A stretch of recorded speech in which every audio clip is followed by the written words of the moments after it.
Chapter 938. This was also the first time that the five-star army had taken the initiative to attack Baiming. Although there had been large and small battles before, they had been forced into a corner. Unlike this time, they came openly and acted as if they were going to attack the city if they didn't hand over the captives. The general of the Gai province guard was called Lu Song. He was only a Qianhu. The entire city only had 1,000 soldiers and 20,000 civilians. No matter what kind of personality he had, when faced with such a strong army, there was nothing he could do. In the face of this situation, the only thing he could do was to continuously send people to ask for help. He sent people to ask for help from the nearby Jian province guard and other guards. He also sent people to ask for help from Baiming's capital. At the same time, he didn't forget to send people to negotiate with the five-star army's cavalry, asking them to give them a few more days. They would think of a way to convince King Li Yong and the others to surrender. Fortunately, Tian Hu had received strict orders from Yang Chendong. Unless the Baiming army took the initiative to attack, it was better to settle the matter peacefully. Now wasn't the time to fall out with Baiming. It was because of this order that Tian Hu made an exception and didn't immediately make a move. Instead, he gave Lu Song 5 days. If the other side didn't respond by the time was up, then they could only break into the city. When the news reached Gai Province City, Li Yong's face was naturally filled with fear.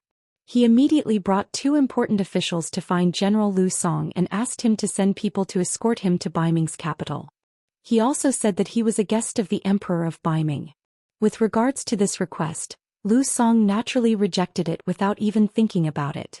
Not to mention that anyone who left the city would have to risk being surrounded and killed by the cavalry of the 1st Cavalry Division. The matter had already been reported.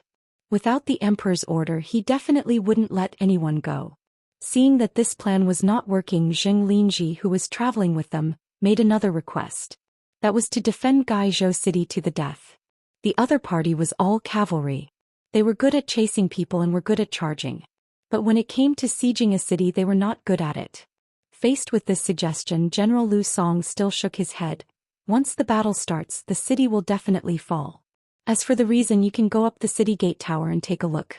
The enemy's infantry has already rushed over. Yes, it had only been a day since the 1st Division of Heavenly Cavalry arrived at Gaizhou City on their bicycles. They had firearms in their hands and each soldier carried 5 grenades with them. Once they gathered them together, what kind of city gate could not be blown open? This wouldn't do, that wouldn't do. Li Gui sadly realized that he was like a piece of fat meat on a chopping board, waiting to be slaughtered. At this moment, his heart was filled with countless regrets. If he had known that the 5-star army was so powerful that even Baiming was so apprehensive, why would he have provoked them for no reason? Now, in order to show his loyalty to Baiming, he had sacrificed himself. Not only did the whole of North Korea fall into the hands of the enemy, but it also seemed that they would have to give up their lives sooner or later. What was the purpose of this? At this moment, it was obviously unrealistic to go out of the city and surrender. After all, they had sunk 4 of the 5-star army's transport ships. Would they let it go so easily?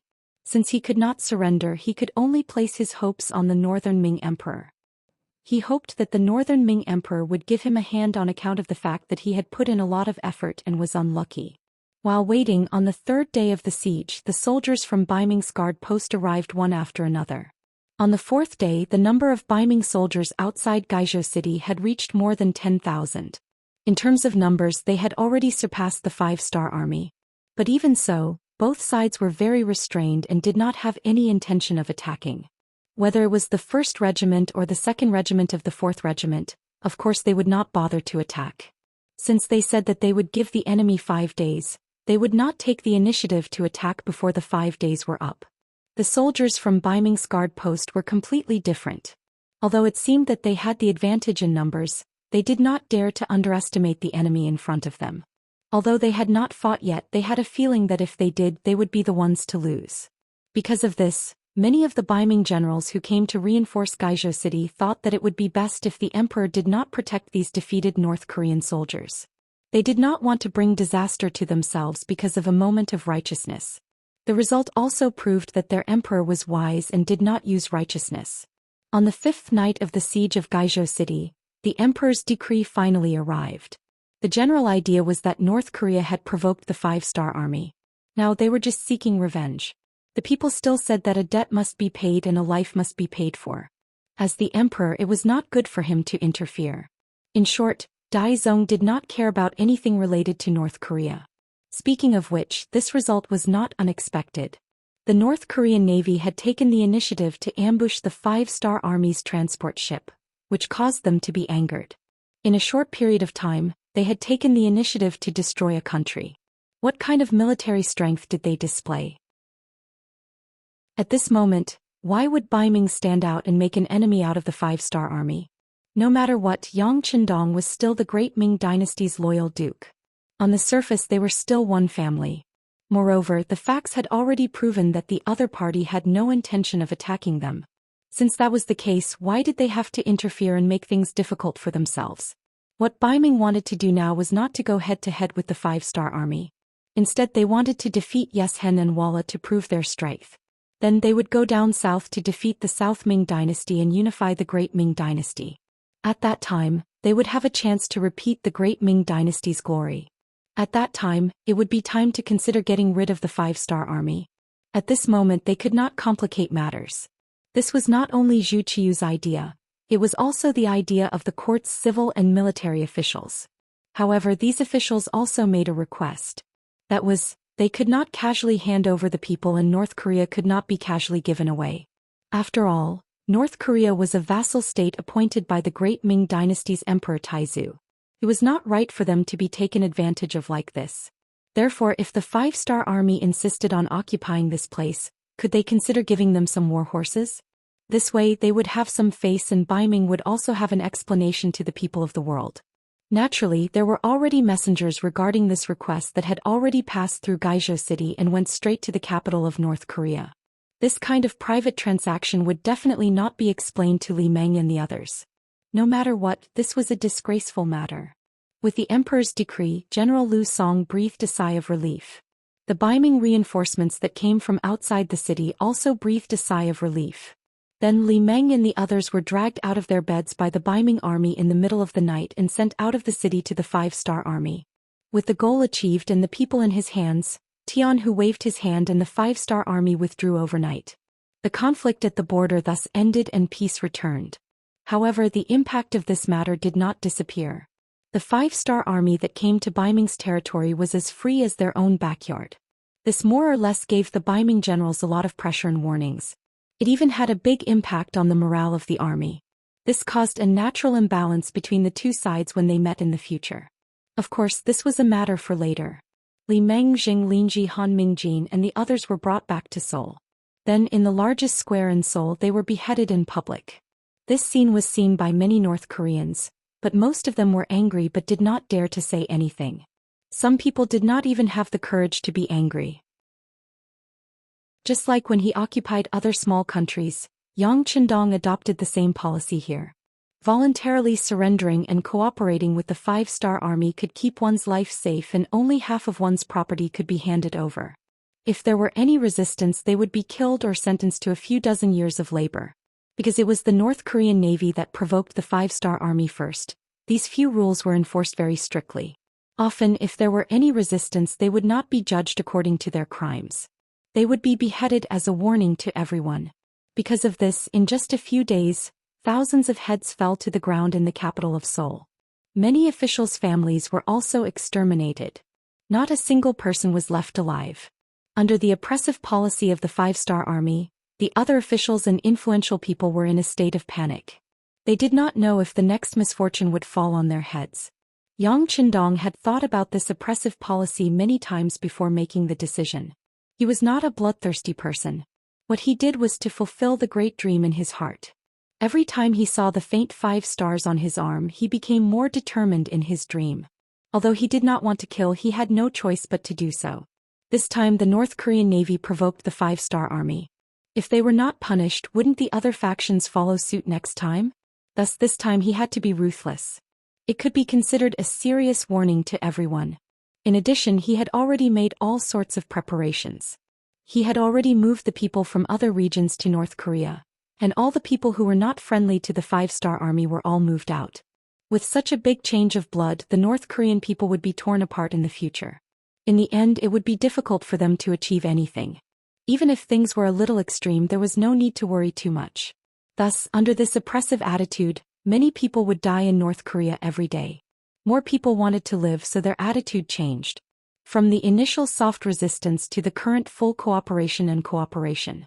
Lee Min-ho was one of the most typical officials. He was originally a subordinate of the North Korean king, Lee Hong-gu. However, he did not expect Lee Gu to take care of his master and become king. Because of this, he lost the power in his hands. He was forced to stand on the side and would not have a chance to rise again in this life. However, no one would have thought that Lee Gu would face such a disaster right after he ascended the throne. Now that Lee Gu and his officials were all killed, officials like Lee Min-ho had a chance to come out again. Chapter 939. Lee Min-ho was originally a person with a flexible mind. While others were worried about whether their heads would still be hanging on their necks tomorrow, Lee Min-ho was thinking more about how to use this opportunity to establish a relationship with the five-star army and then become an important minister of North Korea after the reform. In fact, he had such a condition. Before the five-star army attacked North Korea, because he had a high position in the army, he was the director of the five-star army's security bureau in North Korea.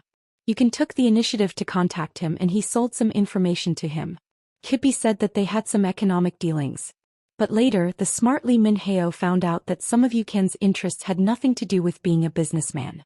The other party kept saying that he wanted to do business, so he wanted to know the layout of the North Korean military. But if he was doing business, why would he have such worries? Although Yukin was involved in an underground business, Lee Min-ho felt that Yukin lacked the unscrupulous aura of a businessman. Therefore, he spent a lot of effort to investigate Yukin. Although he didn't find any evidence, he could see that this person's identity was suspicious from many aspects. Logically speaking, if Lee Min-ho wanted to arrest someone in North Korea, he didn't even need a reason. But for Yukin, not only did he not do that, he even stopped all the investigation as if nothing had happened. The two of them continued their relationship, and if possible, he even took the initiative to provide some convenient conditions for the other party. What kind of person was Yukin? When he faced the shrewd Wanshan in Tao City, he didn't even frown. He was very cautious, and there were many well-trained intelligence elites under him. Lee Min-ho sent people to investigate him and soon found out, and then he was ready to kill him to silence him. But then he found that this person was very tactful. Seeing that Hai Erjuan's attack was imminent, in order to avoid unnecessary trouble, he stopped killing him and let him escape. After conquering the entire North Korea, the situation was in chaos. At this moment, Yukin thought of Lee Min-ho again. This time he publicly looked for Lee Min-ho and revealed his identity. He hoped that Lee Min-ho could cooperate with his work to clear the assets of the officials and aristocratic families in Seoul. Although the intelligence bureau also had some information, without the help of a local snake, a lot of work would inevitably take some detours. Yukin turned out to be a member of the five-star army and an important member. This made Lee Min-ho, who had a headache over the current situation and didn't even know what to do next, overjoyed. He immediately took the initiative to accept this task. Under his leadership, many hidden rich families in Seoul were uncovered and helped the mercenaries collect 2 million taels of silver. Kibbe said that he had made a lot of contributions. It must be said that Lee Min-ho was really good at doing things. After doing so many good deeds in a row, he didn't have the intention to ask for a reward. He still behaved properly, and even according to the rules of the five-star army, he took the initiative to hand over half of his family's assets. Not only that, Lee Min-ho knew that if he wanted to gain a foothold in the new government, relying on this alone was not enough. He also needed to have his own people in the five-star palace, preferably his own family. Then who was his own family? Of course, his family was the best. Fortunately, Lee Min-ho was also a talented man when he was young. Because of his background, his wife was also very beautiful. More importantly, he gave birth to a daughter who was as beautiful as a fairy. How to take the opportunity to give himself 7 good sons-in-law to strengthen the Lee family in the future became a problem that he needed to consider. In order to catch a rich husband, Lee Min-ho first sent his daughter to the dance school opened by the five-star army to learn how to dance. Then he hired a few Chinese teachers at a high price to make the best use of the time to tutor his daughter. He also found some people who were familiar with Han etiquette to be teachers of etiquette. After that, he began to wait for the opportunity to come.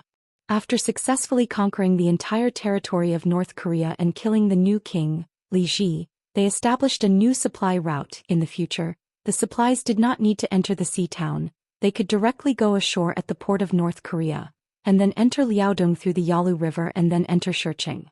Under the great success, Luan Xiaoyu, who came with the transport ship, proposed to hold a social ball. It could not only help the brothers who fought on the battlefield to relax and create some opportunities for their marriage, it could also ease the tense atmosphere in Seoul, and at the same time, it could also improve the relationship with some of the representatives of the local forces. Yang Chendong knew very well that for every land that was conquered, whether they could stand firm or not did not depend on the degree of recognition of the people at the beginning, but whether these influential people cooperated or not. In addition, this was Luan Xiaoyu's request. After thinking about it, he agreed and completely handed over the preparation work of the banquet. Luan Xiaoyu, who received the agreement, was of course very happy. She immediately opened a temporary dance school to teach some of the North Korean officials women dance. Then she took out the equipment that had been prepared long ago and prepared to organize a decent ball. When the news spread, Lee Min-heo knew that the opportunity that he had been waiting for had appeared. If he could take this opportunity to find a good husband for his daughter, it would be equivalent to finding a good backer for the Lee family. At that time, who would dare to bully them? Therefore, he spent a lot of effort to dress up his daughter well. Li Zhenju was Lee Min-heo's daughter. She was indeed very beautiful. She had the quiet beauty that was unique to the Korean people. She was 1.66 meters tall, and her gorgeous clothes made her figure even more perfect. In addition, she had learned the so-called social dance very well and danced very well. This time she was confident that she would shine in the ball and achieve the most dazzling goal. In fact, it wasn't just Lee Min-ho who was doing this. Many Korean families and clans were also making similar preparations. They found the most beautiful young girls in their clans and prepared to use them as marriage bonds. At the same time, some of the young masters of these clans were also making preparations. They wanted to see if there was any opportunity to get in touch with some high-ranking officers of the 5-star army. If they could form a friendship, it would be beneficial for the future development of their clans. But in such a clan there was also an outlier. His name was Han Chong. He was a young master in his early 20s who looked quite handsome. For a long time, Han Chong was a hot topic among the younger generation. Not only did this person have a good appearance, but most importantly, he was well-read and also had good skills. How to say it? A person who was well-versed in both literature and martial arts described this kind of person. His family background was good. He was related to Han Mingjin, who had been sentenced to death. He was also a capable person. Under the influence of the great Ming dynasty's Confucianism, he knew all the 4 books and 5 classics. Could be said that he was very talented. In addition, he had learned martial arts. His body was strong and he looked good. It was impossible for him to keep a low profile. If it weren't for the Korean Navy provoking the 5-star army, people like Han Chong would have stood out sooner or later. It was inevitable that he would become a pillar of the Korean kingdom in the future. Such a young master naturally attracted the attention of a group of young girls. Once upon a time, he and Li Zhenju were said to be a pair. A talented man and a beautiful woman were so harmonious. Some people even said that they were a match made in heaven. But now everything was over. Since the defeat of the Korean army, there had been no contact between the two. But the story of the two who were lucky to survive was not over. At least Han Chong thought so. He really liked Li Zhenju and wanted to marry this person. For this matter, he had recently visited the Li family several times, but unfortunately he was stopped for various reasons. Compared to Lee Min-heo, who couldn't help but smile when he saw Han Chong before, he actually closed his eyes and refused to see Han Chong. This already explained the problem. At least he would not agree to his daughter's relationship with Han Chong, which made him very depressed. Han Chong didn't want to fail. He wanted to continue to look for opportunities, and this ball was his opportunity. For his marriage happiness, he had a bold idea. That was to show his love in public at the ball. In this way, perhaps someone would stand up and take advantage of her beauty. He could achieve his wish and hold the beauty. With Han Chong's background, his family got 3 tickets to the ball. With his outstanding performance, his father Han Zhao, who was also the head of the family, decided to take him to the ball. It was just that before he went, he had told him to be honest in the ball venue. He heard that even the Duke of Loyalty would participate. He should not make trouble. Otherwise, if he provoked the anger of others, not only would he hurt himself, but he was afraid that even the entire Han family would not get any benefits. Han Chong naturally agreed to his father's words. But God knew that his heart had already flown to the ball, to Li Zhenju, whom he hadn't seen for a long time. The location of the ball was decided by Luan Xiaoyu. She chose the largest Tianyang Hall in the North Korean palace, except for the main hall. She first ordered people to move away some of the useless things, creating a large central area. Then she ordered people to prepare wine and other things. She wanted to make the environment of this banquet into a buffet. Back in Crimson City, Yang Qindong had done it once in the palace. That time he had invited some important members of the city. After Luan Xiaoyu participated, she felt that it was quite good. In the banquet, people could find people they were interested in to chat with. They could improve their friendship through chatting. At the same time, it showed the luxurious and colorful side of life. It could be said that young people were very yearning for it. Holding the banquet here could let the North Koreans see their strength. It could also play a big role in the unification of 10,000 hearts.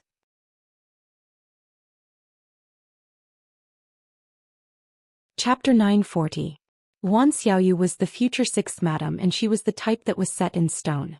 At the same time, she was the boss of the entire publicity department, and she was also the top sister of the 5-person investigation team in Crimson City. If she decided to do something, who would dare to stop her? Everything was carried out according to her instructions. Yang Qindong already had some understanding of this matter, but he did not say anything about it. Since Xiaoyu liked it, he would let her do as she pleased. If this ball could let the North Koreans see the power and prosperity of the Yang family and make them yearn for it, it would be a great thing. Of course, what he cared about was the family of the officers. According to the rules of the 5-star army, an officer could apply for marriage as long as 2 of the 3 conditions were met. First, they had to have joined the 5-star army for more than 2 years. Second, their position had to be at least a battalion commander. Third, their military rank had to be at least a major. As long as 2 of the 3 conditions were met, they could start a family. They could even take in concubines.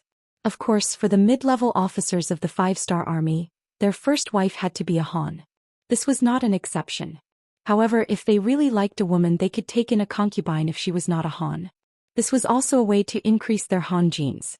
In the future, the Han men would become more handsome and the women would become more beautiful. Joining the 5-star army, which was the earliest mercenary group, was a busy start. Other than fighting everywhere, the internal competition was also very fierce. If you did not move forward, you might be surpassed by others and then replaced. No one wanted their hard work to be wasted, so they could only work harder. Over time, some officers did not have the chance to solve their personal problems. Perhaps the ball was a good way. Not only did they have to let the horse run, but they also had to let the horse eat good grass and feed it fine fodder. This was Yang Qindong's standard of doing things. Although the competition for all levels of officers in Xianxia's forces was very fierce and there were many things to do every day, but correspondingly they also received a lot in return. In the past, they were treated well in terms of money and treatment. Now, the way of the ball was a kind of care and concern in life. North Korea's new provincial governor was already in place. His name was Zhang Yi, and he had once worked in Chisun City's City Lord Manor. Reality had already proven his ability, and this time he had transferred one of City Lord Yu Qian's trusted subordinates to be in charge of North Korea. Under Yang Qindong's instructions, Zhang Yi participated in the preparation work of the ball. He invited who he invited and what he had to say to the people he invited. This was a great help for Zhang Yi to understand the situation here faster. In the end, under Zhang Ye's ample preparation, other than the officers and officers of the 5-star army, a total of more than 100 local clans were invited to the ball. In total, the number of participants exceeded 300. Fortunately, the Heavenly Sun Hall occupied a large enough area. Otherwise, with a total of 600 to 700 people, the ball wouldn't be able to satisfy them. After many days of preparation, the day finally arrived. The time of the ball was set for the evening of the same day. After dinner, many well-dressed young ladies went out of the door in a carriage under the leadership of the patriarch and went straight in the direction of the palace. The sky was already dark, and in the darkness, 2 shadows silently watched all of this from not far from the main entrance of the palace. But soon they were disappointed. The inspection here was very strict. Not only did they have to check the application, but also some officials who were very familiar with Seoul were here to screen the identity of the people who came here to prevent any unruly people from sneaking in. Thinking about it, since even Yang Qindong was going to participate, this ball, which was still fresh to people, must be of extremely high quality. It was reasonable for the security to be stricter. The inspection was very serious. The people who entered were also searched, but even so, the people who could enter actively cooperated. It can be seen that their hearts were already leaning towards the 5-star army. Big brother, it seems that we have no chance to sneak in. One of the two shadows in the darkness said. That's right. But second brother, we don't have to be discouraged. As long as we work hard, there will always be opportunities. A ball like this will definitely not satisfy everyone. Once someone is treated unfairly and has anger in his heart, it will be an opportunity for us to take advantage of. You have to know, since King Nanming sent us brothers here, it means that he has high hopes for us. We must not let the king down. In the darkness, another man made his own voice. From the sound of his voice, it was very calm, showing that he had a good psychological quality. The big brother's name was Guoxinqing and the second brother's name was Li Qingsong. They were sent by the former King Minzhuang, the current King Nanming Zhu Huijin. After the 5-star army launched an attack on the Kim Bian dynasty, Zhu Huijin also took the opportunity to declare himself as King Nanming. He first sent troops to deal with King Shiping in Yunnan. He wanted to expand his own efforts and clean up the enemies behind him. When King Nanming made his move, Zhu Qixian of the southern Ming dynasty quickly made his move. He sent out 200,000 troops and launched a pincer attack with King Shiping. In the beginning it was fine. King Nanming, who had a certain amount of preparation, was able to withstand it. He even won some local battles. However, as time went by, King Nanming's various disadvantages became obvious. For example, the time he spent building his forces was still too short. His foundation was not enough, his financial resources were not enough, and his reserve army was not enough. In addition, he was originally a rebel and did not have the support of the people. After dozens of battles, he began to feel the strain. If the war continued like this, without the influence of external forces, he was afraid that the person who would lose in the end would be him. In order to protect himself and to change the situation, King Nanming began to think. In the end, he set his sights on Yang Qindong. There were already a few groups of Han people coming out of Xi'an city. They could not be a monolithic block. From their mouths, some of the things about Xi'an city had been learned by too many people. They also knew that the real leader of the 5-star army was Yang Qindong, who was known as the 6th young master of the Yang family. This was something that no one expected. After all, it had always been a mystery how this person had developed. However, this was the truth. There was no room for other people to doubt it. As the 5-star army went to war again and again, their forces and territory continued to expand. He had become a person that everyone had to pay attention to. If the 5-star army's strength was not too strong, they would have become the target of public criticism. King Nanming was also afraid of the 5-star army's strength and did not dare to have any ideas about this army. However, that did not mean that he did not dare to have any ideas about Yang Qindong. In his opinion, if an accident happened to this person, the entire world would fall into chaos again. In that case, he would be able to take advantage of the situation. In order to achieve this goal, Guoxinqing and Li Qingsong, two powerful people, were sent to North Korea. Their mission was to find an opportunity to assassinate Yang Qindong. It would be best if they could kill him. If they could not, they would stir up chaos and anger the loyal duke. Then they would put the seed of hatred on Nanming. The reason why King Nanming was so confident was because Guoxinqing and Li Qingsong had another public identity. They were small leaders of the Nanming Imperial Guards. He had spent a lot of effort and a lot of money to buy them over. In other words, even if their identities were exposed, Yang Qindong would only hate Zhu Qixian. It would have nothing to do with them. If they could really provoke the 5-star army, the pressure on them would be greatly reduced. It would be a great opportunity for them to expand their territory and influence. Guoxinqing and Li Qingsong thus came to North Korea through a secret channel. However, they were disappointed that they could not get close to their target. Since the assassination attempt at the Yongding sect in Baiming's capital, Yang Qindong's security had been strengthened. Usually when he went out, he was surrounded by people. There were even several carriages when he went out, making it difficult for people to distinguish which carriage he was in. When they couldn't find an opportunity, they accidentally heard about the ball. The two brothers wanted to come out and try their luck. Unfortunately, when they saw the inspection at the entrance of the palace, they knew that there was no chance for them to sneak into the palace. They could only wait. In the palace, more and more guests arrived. After going through many strict inspections, they entered the palace and came to the Tianyang Hall. This place was already brightly lit. As soon as they entered the hall, the melodious sound entered their ears. It was a very lively light music. The sound system was also good. There were also various kinds of lights in the hall. Naturally, they were all from a large warehouse. In Qian City, Yang Qindong took out a few sets and one of them was brought to North Korea by Wan Xiaoyu. The generator was running at high speed to ensure the smooth flow of electricity. In the territory occupied by Xianxia, a large amount of crude oil had been found. After purification, gasoline, diesel and other things were no longer scarce. There was no problem in supplying electricity for a while. When those lights were lit up, it was as bright as day.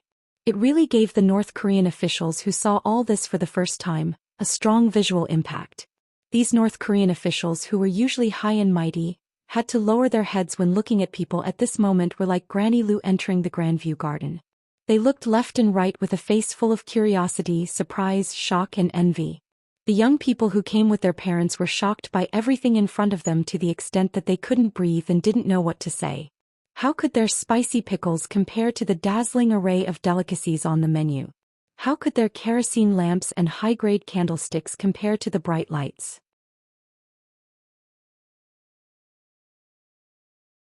Chapter 941.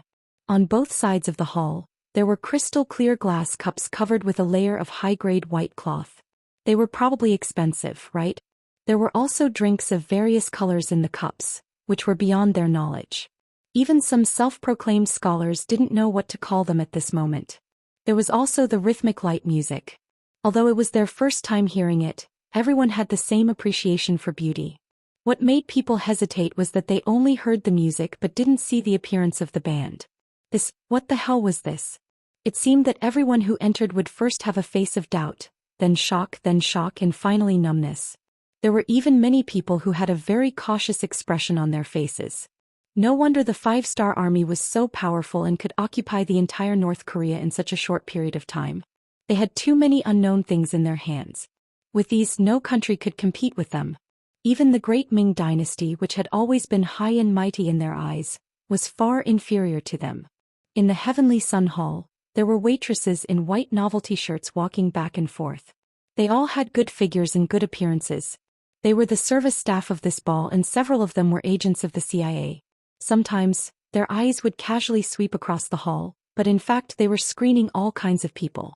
In a while, the sixth young master would arrive. This was the god in their hearts. The god's safety must not be the slightest mistake. Otherwise, their immediate superior, the fifth madam, would impose additional punishment on them. It would be a punishment for them to regret being born into this world.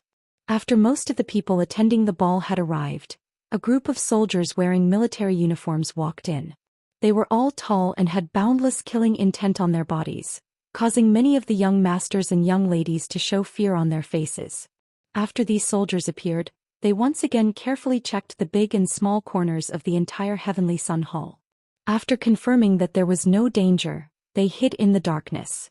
When everyone saw this scene, they knew that the great Ming dynasty's Duke of Loyalty was about to appear.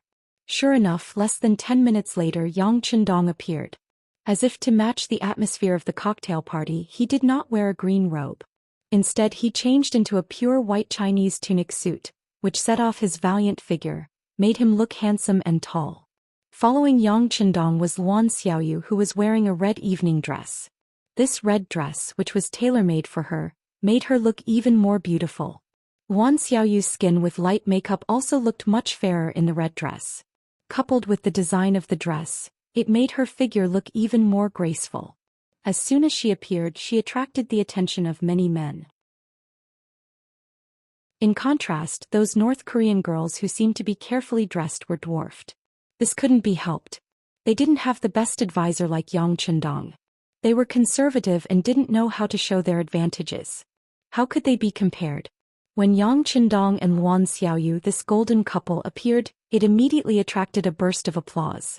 Then Yang Qindong took a wine glass from the hands of a waitress who was wandering around the venue. He raised the glass of red wine and nodded to the people who attended the banquet.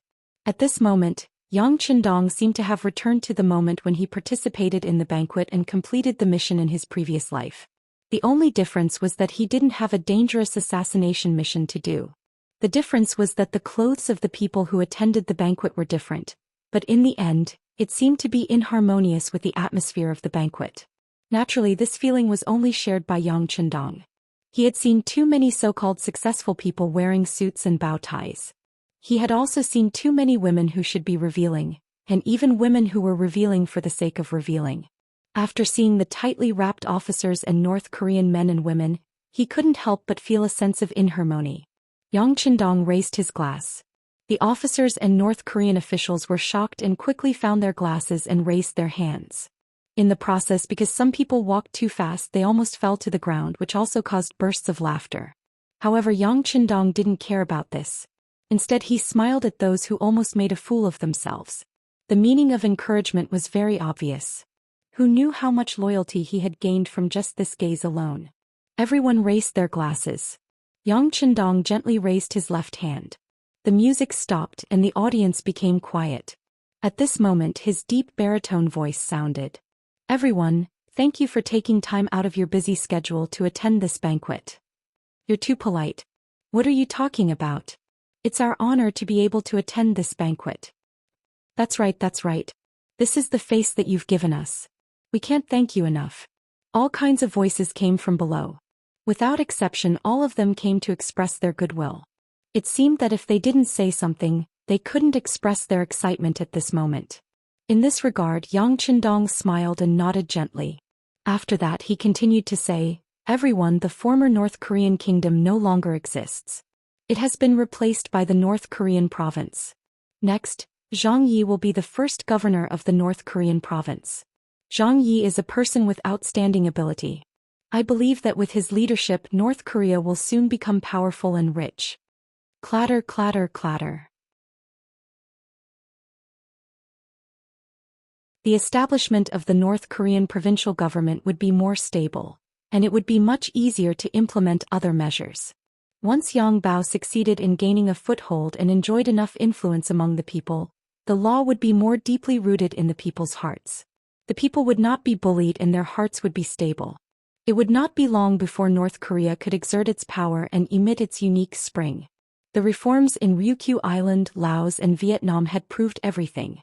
As long as they followed their pace, it was only a matter of time before they became strong.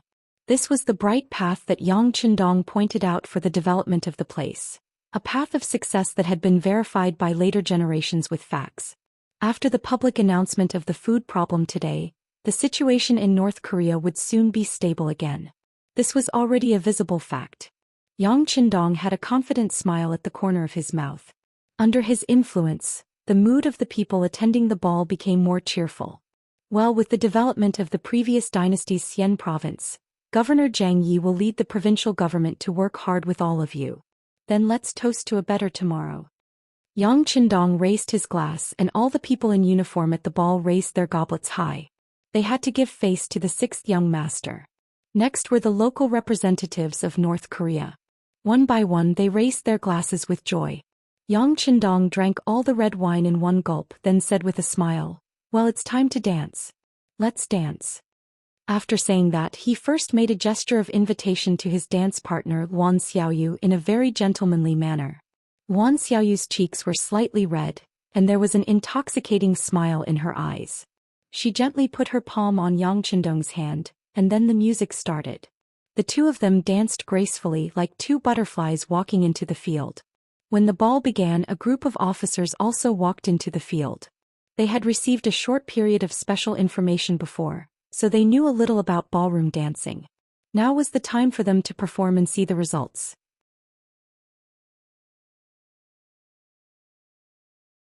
Chapter 942. Of course, there were those who didn't. Among the officers there were those who liked dancing and there were also those who didn't. But no matter what, this was the sixth madam's idea, and the sixth young master agreed to it. Just based on this point alone, no one would refuse to give face. Regardless of whether they liked it or not, they could only brace themselves and support it. For example, one of the high-ranking officers, Tian Hu, was someone who didn't really like dancing. As the commander of the 1st Cavalry Division, Tian Hu had been in the limelight recently. He and his division's combat strength was admired by even the most arrogant Leng Feng. He was one of the few officers in the mixed army who could be treated with respect. However, not many people thought about how much effort the 1st Cavalry Division had put in to achieve their current results. When others were resting, they didn't rest. When others were resting, they didn't choose to rest. When others were resting after a big battle, they still continued to train like a raging fire. It was as if they were born to fight. It was because of his hard work and dedication that they were able to achieve results that only firearms could achieve with cold weapons. Recently, the situation in North Korea had become more and more stable. Many of the armies had entered a period of rest. Even Leng Feng's training only lasted for 4 hours in the morning, 4 hours in the afternoon, and 10 kilometers in the evening. However, only the 1st Cavalry Division continued to train on horseback. They practiced chopping and chopping on horseback. They used wooden swords in the practice, but even so, it was very easy for them to be lightly injured if they were chopped on a high-speed horse. Because of this, at least 10% of the cavalry was injured and didn't have the chance to return. This kind of training was a very self-consuming training method. The abnormal decrease in the number of soldiers had caused the 3 regimental commanders under him to complain incessantly. There were even people who reported this matter to Yang Chendong. If this was a peaceful era, this kind of training would indeed be a little too much. But now the world was already in chaos. No matter how powerful the 5-star army was, they would still have to face all kinds of provocations at any time. The influence of a strong army would be very great. In the end, Yang Chendong didn't criticize Tian Hu at all. Instead, he was very satisfied with Tian Hu's way of handling things. Not only did he scold the officer who came to complain, he even stripped him of his military uniform and transferred him to the local area to work. Yang Chendong's support gave Tian Hu a lot of confidence and courage. This was also the biggest reason why the 1st Cavalry Division was like a ferocious tiger on the battlefield without any opponents. After all, Tian Hu used to be one of his students. He was a talent who excelled in both the pen and the sword. Yang Chendong believed that Tian Hu's training should be targeted. As for injuries during training, it was originally unavoidable. It only proved that one's strength wasn't up to expectations. In order to make the best use of the sharp sword in his hand, Yang Chendong gave another order to allow Tian Hu to continue expanding the army. The soldiers could be selected from the entire army. In the end, there would be 5 regiments, with each regiment having 2,000 soldiers. A total of 10,000 soldiers. Yang Chendong even publicly stated that once the 1st Cavalry Division expanded from the current 6,000 soldiers to 10,000, he would personally confer the rank of Major General to Tian Hu. A division commander could actually obtain the rank of general. This was a special case in the entire 5-star army. Tian Hu would break another record. Because of this, Tian Hu was naturally very excited. As a warrior, he had dreamed of becoming a general when he first joined the army. Now that his dream was about to come true, all he had to do was work harder to repay everything he had received. Along with the arrival of a higher honor, there was also a corresponding pressure.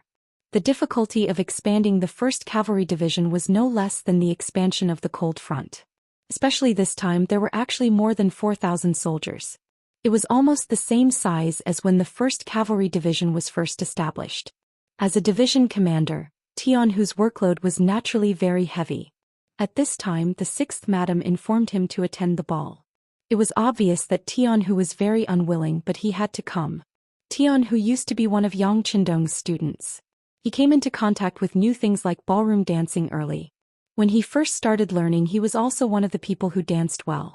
If he had nothing to do, he wouldn't reject this kind of ball. In fact, he would even welcome it. But this time, after Yang Chendong finished speaking, he drank a glass of red wine and sat in a corner with his head lowered to think. The 6th young master had high hopes for him and the 1st Cavalry Division.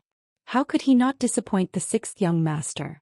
He had to do things well, quickly complete the expansion of the 1st Cavalry Division, and maintain the original combat strength.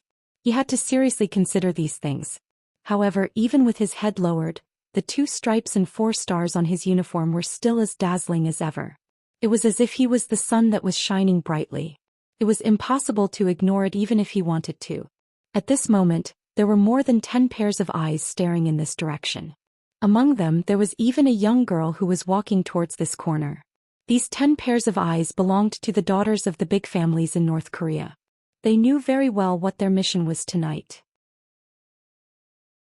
The fate of the entire family was tied to them. While they were feeling the pressure, their expressions were naturally very focused. All the high-ranking officers and some high-ranking cadres in the field had become their prey. For example, Yu Guang, the commander of the 2nd Maritime Army, his 3 division commanders Ding Yong, He Gong and Gu Yong, as well as the new governor of North Korea, Zhang Yi, and several high-ranking officials of the provincial government had all become their hunting targets. These people were even surrounded by a crowd of women. How could Tianhu, who was also a senior colonel, avoid them? Although his killing intent didn't diminish, it didn't stop people from approaching. Didn't they see that his 3 division commanders Taimur Lu Duo and Hu Boer were already surrounded by beautiful women? The girl walking towards Tianhu was Li Minho's most beautiful daughter, Li Zhenju. Originally she had already made preparations, but Han Chong's sudden appearance disrupted her original plan. After much difficulty she managed to brush him off perfunctorily to the side. The few targets that she had been keeping an eye on were already surrounded by other girls. She had no choice but to look at Tianhu. Even though she felt that this person wasn't easy to get along with, when she thought of the mission her father had given her, and how she carried the hope of her family, she still walked over without hesitation. At first, Li Zhenju's footsteps were very quick, as if she was afraid that someone else would steal her target. However, as she got closer and closer to Tianhu, who was sitting in the corner, the feeling of nervousness and apprehension grew stronger and stronger.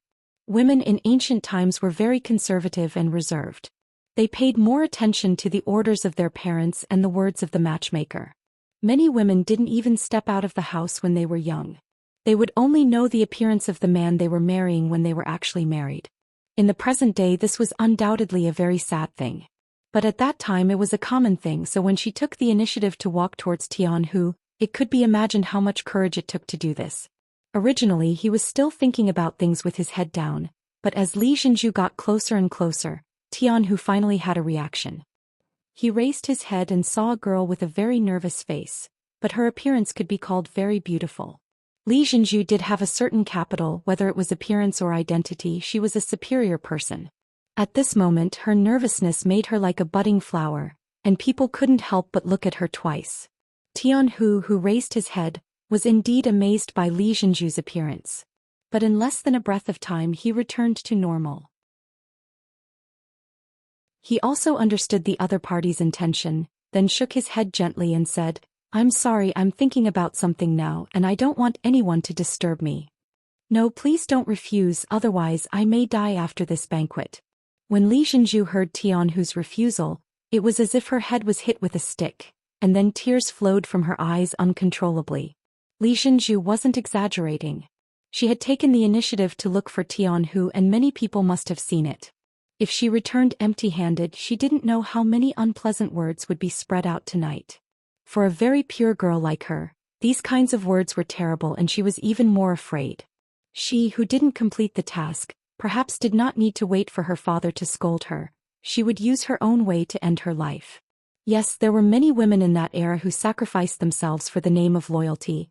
This was the style and characteristics of that era. You could say that they were ignorant or that they lacked education, but the truth was the truth and it couldn't be changed. Originally he wanted to put on a fierce face and scare the other party.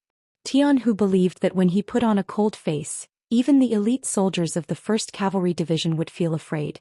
He didn't believe that he couldn't scare a woman away. But after seeing Li Zhenju cry, and her appearance was so distressing, even his frozen heart couldn't help but beat twice at this moment. He knew that he couldn't refuse this woman today. "Okay, then I'll dance with you. It's just that I haven't danced for a long time, so I might be a little rusty." The general agreed and Li Zhenju was naturally very happy. Her small face immediately turned from crying to smiling. "I just learned it not long ago and I'm not very good at dancing." "Ah, good. Then we're about the same weight. Let's not laugh at each other, please." Tianhu was amused by Li Zhenju's manner of speaking. After laughing, he stood up and stretched out his arm to Li Zhenju like a gentleman. Then Li Zhenju, with a bright red face, stretched out her arm in response. And just when Tianhu's arm touched her waist, he could clearly feel an instinctive resistance from her body. Then her body involuntarily tensed for a moment before relaxing again, and she stepped onto the dance floor with Tianhu.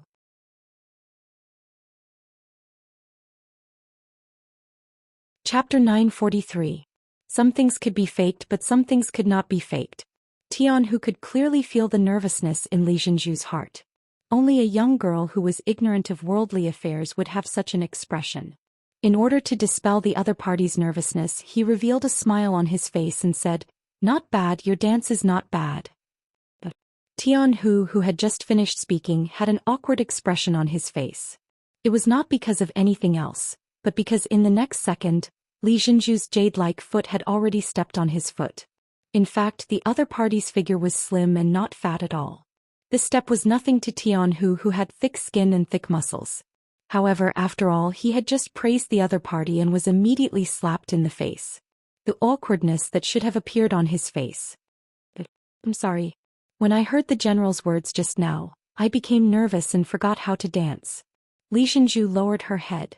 At this moment, her face was so red that if one did not listen carefully, they would not be able to hear her voice clearly. As a commander, the young Tian, whose hearing was naturally good. He chuckled and said, "It doesn't matter. Relax your whole body. You can't be tense when dancing. Just follow the rhythm of the music. As long as you get into the mood, everything will be fine." Li Zhenju listened and then unintentionally made a very cute action. That was, she stuck out her tongue to express her embarrassment. It was this action that attracted Tianhu, making him feel this girl's cuteness and her natural playfulness. Taking a deep breath, Tianhu suppressed some kind of impulse in his heart and continued, "Yes, take a deep breath, then exhale. After a few times, your nervousness will be reduced by a lot. Then you will be able to enter a normal state." Li Zhenju followed Tianhu's instructions. Sure enough, after a few times, she felt that the nervousness in her heart was not as strong as before.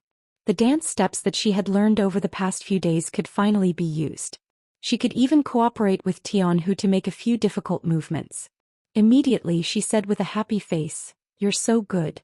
Did you often dance before?" "How is that possible? Even if I didn't have the time, I didn't have the conditions. I just learned it from the sixth young master." Tianhu shook his head with a smile. "The sixth young master? Loyal and courageous? Did you learn from him?" Li Zhenju asked curiously. "Yes. I was once one of the students of the sixth young master, and that was one of the best times of my life." The murderous look on Tianhu's face disappeared as he recalled the time when he was Yang Chendong's student. It was replaced by beautiful memories. Suddenly, the resolute general turned into a gentle and heroic man. This scene made Li Zhenju stare blankly. She even forgot the seniority. She raised her head and stared at Tianhu's face impolitely. To her, tonight was the day to find a backer for herself. Her father's request was very simple. The other party only needed to have enough power to protect the Li family. Of course, the higher the position, the better. But for Li Zhenju, if she could find a man she liked who was also capable, it would be the best of both worlds. She didn't know what love at first sight was. She only knew that it would be good if the other party didn't make her hate him. Otherwise, she really didn't dare to imagine what it would be like to spend the rest of her life with a man she didn't like, and even hated from the bottom of her heart. Fortunately, she was lucky enough to meet Tianhu. Not only was this person young, but he also had many pentagrams and bars on his shoulders. He also looked easy to get along with and wasn't the kind of person who was overbearing. This made Li Zhenju's heart filled with happiness. On the battlefield, Tianhu would not even bat an eyelid even if he was facing an army of thousands of men and horses, or an enemy that was several times his size. But now, facing Li Zhenju's gaze, he realized that he was unable to withstand it. He gently turned his head to look at other places. When he found that there weren't many people paying attention to him, he breathed a sigh of relief. Then he coughed lightly. "May I know Mrs. name?" Being asked, Li Zhenju seemed to wake up from a dream. She hurriedly lowered her head. When she thought of the scene where she stared at Tianhu with all her attention, she felt a burst of blush. Tianhu wanted to ask for the girl's name, but when he asked, the other party didn't have any intention of responding. He felt a burst of powerlessness and had no choice but to ask again, "My name is Tianhu. May I know Mrs. name?" My name is Li Zhenju. You can call me Zhenju or Zhu, or... At this moment, Li Zhenju just remembered that she hadn't answered his question. She felt her face burning up. She must have lost her composure for a while. Zhenju? Not bad, a good name. Then I'll call you Zhu, from now on. And you, if you want, you can call me Big Brother Tian from now on. Tian, who looked at Li Zhenju's self-blaming look and found that she gave people a strong desire to protect her when she was cute. It made him want to hold her in his arms and take good care of her. The so-called bright and affectionate was referring to the current Tian Hu and Li Zhenju. When the music ended and there was a short break, the two of them reluctantly let go of each other. Then, as a man, Tian Hu generously invited the other party to sit in the corner so that the two of them could continue to talk and deepen their understanding of each other. Of course, Li Zhenju wouldn't miss such an opportunity. She nodded repeatedly. Then she thought of something and nodded reservedly. When Tian Hu saw this scene, he couldn't help but chuckle. After the long song ended, the situation in the field gradually became clear. If both the man and woman felt good, they would invite each other to sit alone for a while. If they didn't feel good, they would naturally smile and politely part. Yang Qindong and Luan Xiaoyu also came to the main seat after the song. Then they saw that there were already a few young men and women sitting together in the field. Looking at the initial results, Luan Xiaoyu couldn't help but happily say, "Big brother, look at the results. A few men and women are about to freely fall in love." Hee. Yang Qindong shook his head and chuckled. Was this considered to be the beginning of love? At most, they would have a little favorable impression of each other. Moreover, this favorable impression was forced on the woman. To put it bluntly, the choice was all up to the man. Just like this ball, it was said to celebrate the victory, connect the feelings between everyone, and also solve the personal problems of some officers and cadres. But in fact, the last one was the most important. By solving the problems of some cadres, the local upper class of the Korean people would be integrated into Xianxia through marriage. This could deepen the feelings between everyone and make everyone warm up faster. It could also improve the overall quality of the next generation. Yang Qindong didn't object to this point. After all, who wouldn't like beautiful things? Yang Qindong also didn't object to this point that the local forces would be disintegrated faster through marriage.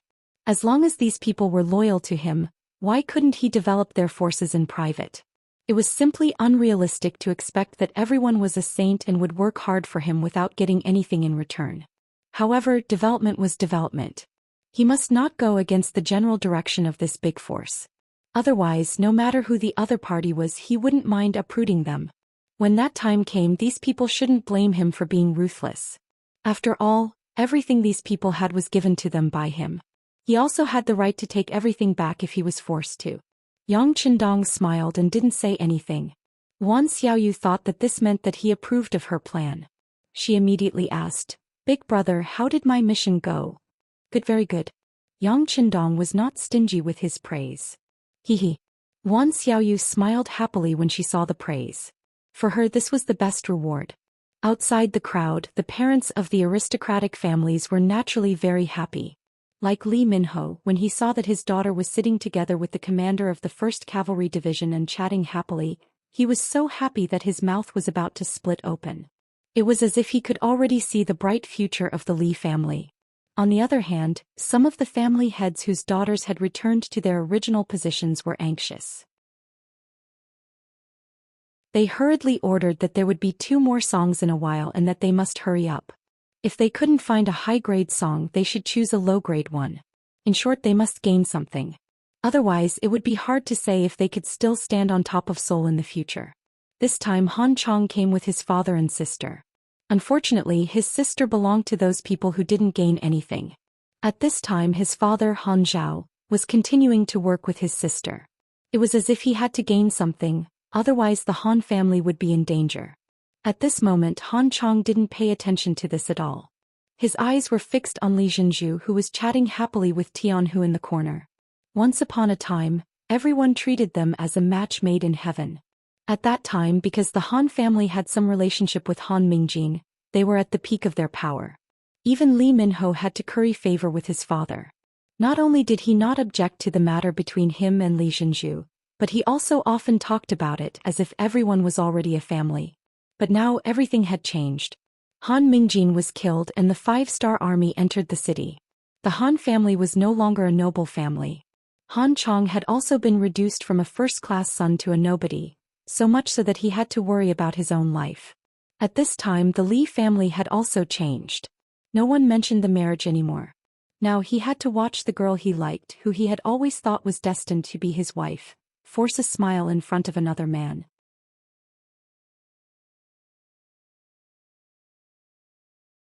Chapter 944. Han Chong, who had been misled, did not see the sincere smile on Li Zhenju's face. Instead he thought that she must have been forced. And he, as a man destined to marry Li Zhenju, had to do something now. Otherwise, this shame would accompany him for the rest of his life. He lifted his foot and walked towards the corner. Step by step he was very determined. His fists were clenched and all the muscles in his body were taut at this moment. He wanted to teach that officer a lesson. He wanted to show his manly side. Tianhu, who was sitting there chatting with Li Zhenju, had a smile on his face. The more he got to know her, the more he found her pure and lovely side. She seemed to be without any schemes. They talked about some embarrassing things that happened to her when she was a child. At one point, even Tianhu could not help laughing and sighing after hearing about it. Just as they were chatting happily, a sudden gust of wind came from the back of Tianhu's head, smashing towards it. If this hit, he would definitely have a slight concussion and there might be some sequelae. Who was Tianhu? He had killed countless enemies on the battlefield and was often used to long-range attacks. It was common for him to fight with fewer people. How could such a sneak attack escape his eyes and ears? When Han Chong approached him he felt it. He did not move, just wanted to see what Han Chong was going to do. At the moment when he felt the long fist coming, he just tilted his head slightly and easily dodged it. Then he raised his right hand and accurately grabbed the wrist. With a fierce force he pulled Han Chong, who was sneaking behind him, over. Under the powerful force he directly turned Han Chong 180 degrees and threw him to the ground. Han Chong threw a punch and felt that there was nothing in front of him. Before he could make a move, a pain came from his wrist. He just felt that his whole arm seemed to be out of his control and there was a sound of wind in his ears. He fell to the ground with a plop and there was a huge pain in his internal organs. Breathing became a very extravagant thing. It was not until he was thrown to the ground for a while that his whole body felt less painful. At this moment he realized that the martial arts he had learned before were so ridiculous and so unbearable. He could not even block one move from his opponent. When Han Chong was thrown to the ground, it caused a huge commotion and attracted the attention of everyone present. Everyone was busy building relationships and chatting about their feelings.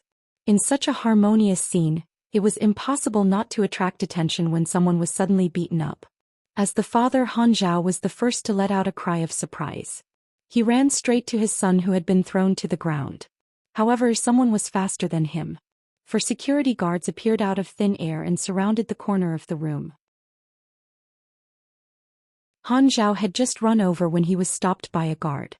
Normally he would be extremely respectful, but now that he was worried about his son's safety he didn't care so much. He wanted to rely on his brute force to rush up. The result was naturally that he was held down by a grappling hand.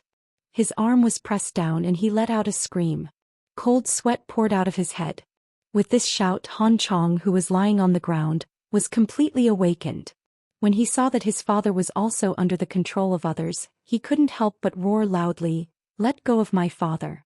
If you have any problems, come at me. Come at me." "Shut up." A guard unceremoniously lifted his foot and landed on Han Chong's waist. With just one kick he completely lost the ability to shout and fainted. "Sixth young master, this is the Han father and son. They have some fame and influence in Seoul." Sitting next to Yang Chendong, the new governor of North Korea, Zhang Yi introduced them. "What the hell is going on? Beta Persei, go and see." Yang Chendong nodded slightly and motioned to Beta Persei. Beta Persei went quickly and came back even faster. Tian, who was naturally very cooperative, and told him what had just happened. Li Zhenju was indeed frightened at first, but when she saw the displeasure on Tianhu's face, she was afraid that Han Chong would die because of this. Being kind, she stood up and made a simple introduction of the relationship between the two. She only said that the two had met a few times and that Han Chong had a good impression of her. This time he must have been angry and did not do it on purpose. "Brother Beta Persei, give me some face. Han Chong didn't hurt me. It's better to let him go." Tianhu didn't want Li Zhenju to be disappointed in him. He didn't put people like Han Chong in his eyes, so he pleaded for him. Li Zhenju looked at him gratefully when she heard his words. Beta Persei nodded immediately. He couldn't decide whether to give face to Tianhu or not. This was something that even the young master was concerned about, but he would definitely report Tianhu's attitude to the young master. Yang Er left and returned to Yang Chendong's side. He told Yang Chendong what he had learned, especially the part where Tianhu had pleaded for leniency. He's so cold-blooded on the battlefield, but he's also affectionate and righteous in life. Not bad. Yang Chendong smiled after listening. A general killed the enemy on the battlefield. This was something that couldn't be helped, but in life, a general should also show his benevolence and righteousness. Tianhu's approach was very qualified. After some teasing, Yang Chendong decided to give face to Tianhu. If that's the case, send the Han father and son out. The unconscious Han Chong was carried out, followed by his father Han Zhao and his sister who came for a blind date. But even if such a thing happened, which officer would be willing to be on good terms with the Han family?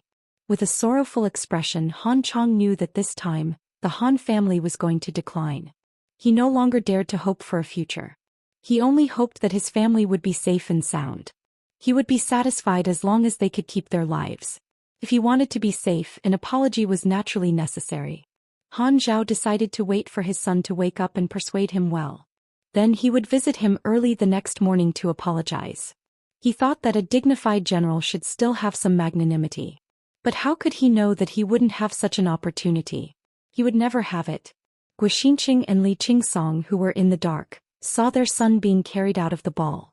He and his daughter were accompanying him with sad expressions. They were like dogs who saw a bone. They saw hope and opportunity. More than 2 hours later, the ball was over. The money that the two of them had used to plant spies in the homes of some of the North Korean officials had worked. The whole story of what had happened in the House of Han had reached their ears. Then a sinister plan to shift the blame was quickly put into action. Han Zhao almost didn't sleep all night. The next day when the sun rose, he went to his son's room. For the future of the Han family and for the safety of his family, he had to persuade his son to apologize to Tianhu. He had also investigated last night. This Tianhu was actually the commander of the 1st Cavalry Division. He was one of the generals that even the Duke of Zhongdan valued very much. If he couldn't solve the problem with this person, the Han family would only be in trouble in the future. When Han Zhao pushed open the door of his son's room, an earth-shattering scream came out. Han Zhao sat on the ground with a plop. Looking at his son whose nose had been cut and whose face had been disfigured, he only felt dizzy at this moment. His eyes were filled with countless golden flowers. The scream quickly attracted the other Han family members. After seeing this scene, they cried one after another. After an unknown period of time, Han Zhao's voice sounded again. Come, prepare a sedan. I'm going to file a complaint. I'm going to file a complaint. Without his son, it meant that there was no hope in life. At this moment, Han Zhao was no longer thinking about the future. He just wanted to seek justice for his son. No matter who the murderer was, he must be brought to justice. In the morning, the provincial government was very lively. The new provincial government was still choosing a site. Now it was using the former army yamen of the North Korean kingdom, which was quite spacious. But soon the place was jammed. When Han Chong's corpse was placed at the entrance, it quickly attracted the attention of many commoners and even some officials and servants. As Han Zhao knelt on the ground and recounted the scene that happened at the ball last night, the tragic death of his son, and the experience of having his nose dug out, the surrounding commoners finally understood what had happened. Instinctively, everyone thought that Tianhu was the murderer.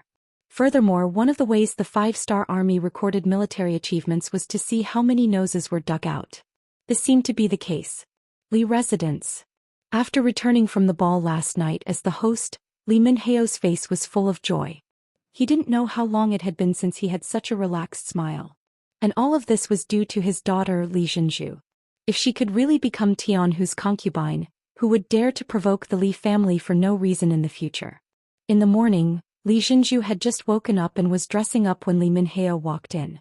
Some of the serving maids retreated. Father, you can't be in such a hurry. Seeing Li Minheo walk in, Li Zhenju lowered her head and said shyly. When she returned last night, Li Minhao asked when Tianhu would marry her, which made Li Zhenju blush. She had only met Tianhu once and both of them had a good chat. It was a bit too early to talk about marriage. This morning her father came again. Li Zhenju instinctively thought that it was still the same matter, so she lowered her head and blushed. But unexpectedly the next news shocked her. After about 2 breaths she woke up and looked at Li Minhao and said, "Han Chong is dead? How is that possible? Father, don't tell me you think it was brother Tian who did it?" Father didn't say that. Li Minhao shook his head. Although he denied it, it could be seen from his expression that he somewhat believed it.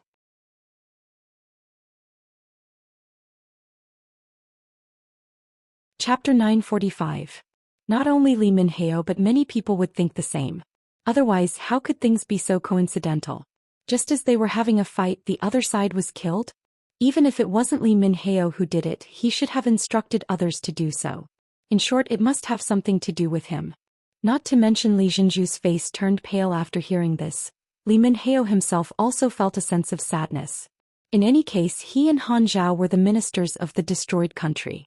Since Han Chong could die without knowing why, then if they were disobedient, would they also have the same result at any time? In the North Korean palace, outside Yang Qindong's temporary residence, Beta Persei calmly told Yang Qindong the news he had just received. "Young master, I have sent people to investigate what Division Commander Tian did after he went back last night, and whether anyone from the 1st Cavalry Division went out. Director Yu Kan of the Security Bureau has already gone to the Han family to investigate the situation. In addition, Governor Zhang Yi is waiting outside the palace. He wants to see the young master. Let Governor Zhang come over." Yang Qindong's expression didn't change, as if he had heard a very ordinary thing. This calmness made Beta Persei breathe a sigh of relief, and it also made Zhang Yi, who came in later, feel a lot less pressured. He was originally worried that the 6th young master would get angry. If this was the case, he, as the newly appointed governor, would lose a point first. "Tell me your own opinion." As soon as Zhang Yi sat down, Yang Qindong's voice came clearly. "Yes, 6th young master, in this subordinate's opinion, this matter was deliberately done by someone in order to frame our 5-star army and cause chaos in Seoul. Then some people wanted to take advantage of the situation. In this subordinate's opinion, we can't let this wind blow. We should immediately increase our control over the entire city. Once we discover that someone dares to use this opportunity to cause trouble, we definitely can't be lenient. If there's one, we'll catch one. If there's 2, we'll catch a pair. In short, we must stabilize and suppress everything." Zhang Yi said with certainty. It was precisely because he had a ruthless side in his heart that Yang Qindong transferred him to North Korea to control this unstable region. "Not bad. Then let's do as you say. If you need to mobilize any troops, look for Beta Persei and ask him to cooperate with you." Yang Qindong was very satisfied with this answer. In chaotic times, heavy punishments were needed. In order to prevent the situation from becoming even more chaotic, he had to be more heavy-handed than usual. After receiving Yang Qindong's affirmation, Zhang Yi quickly left to make arrangements.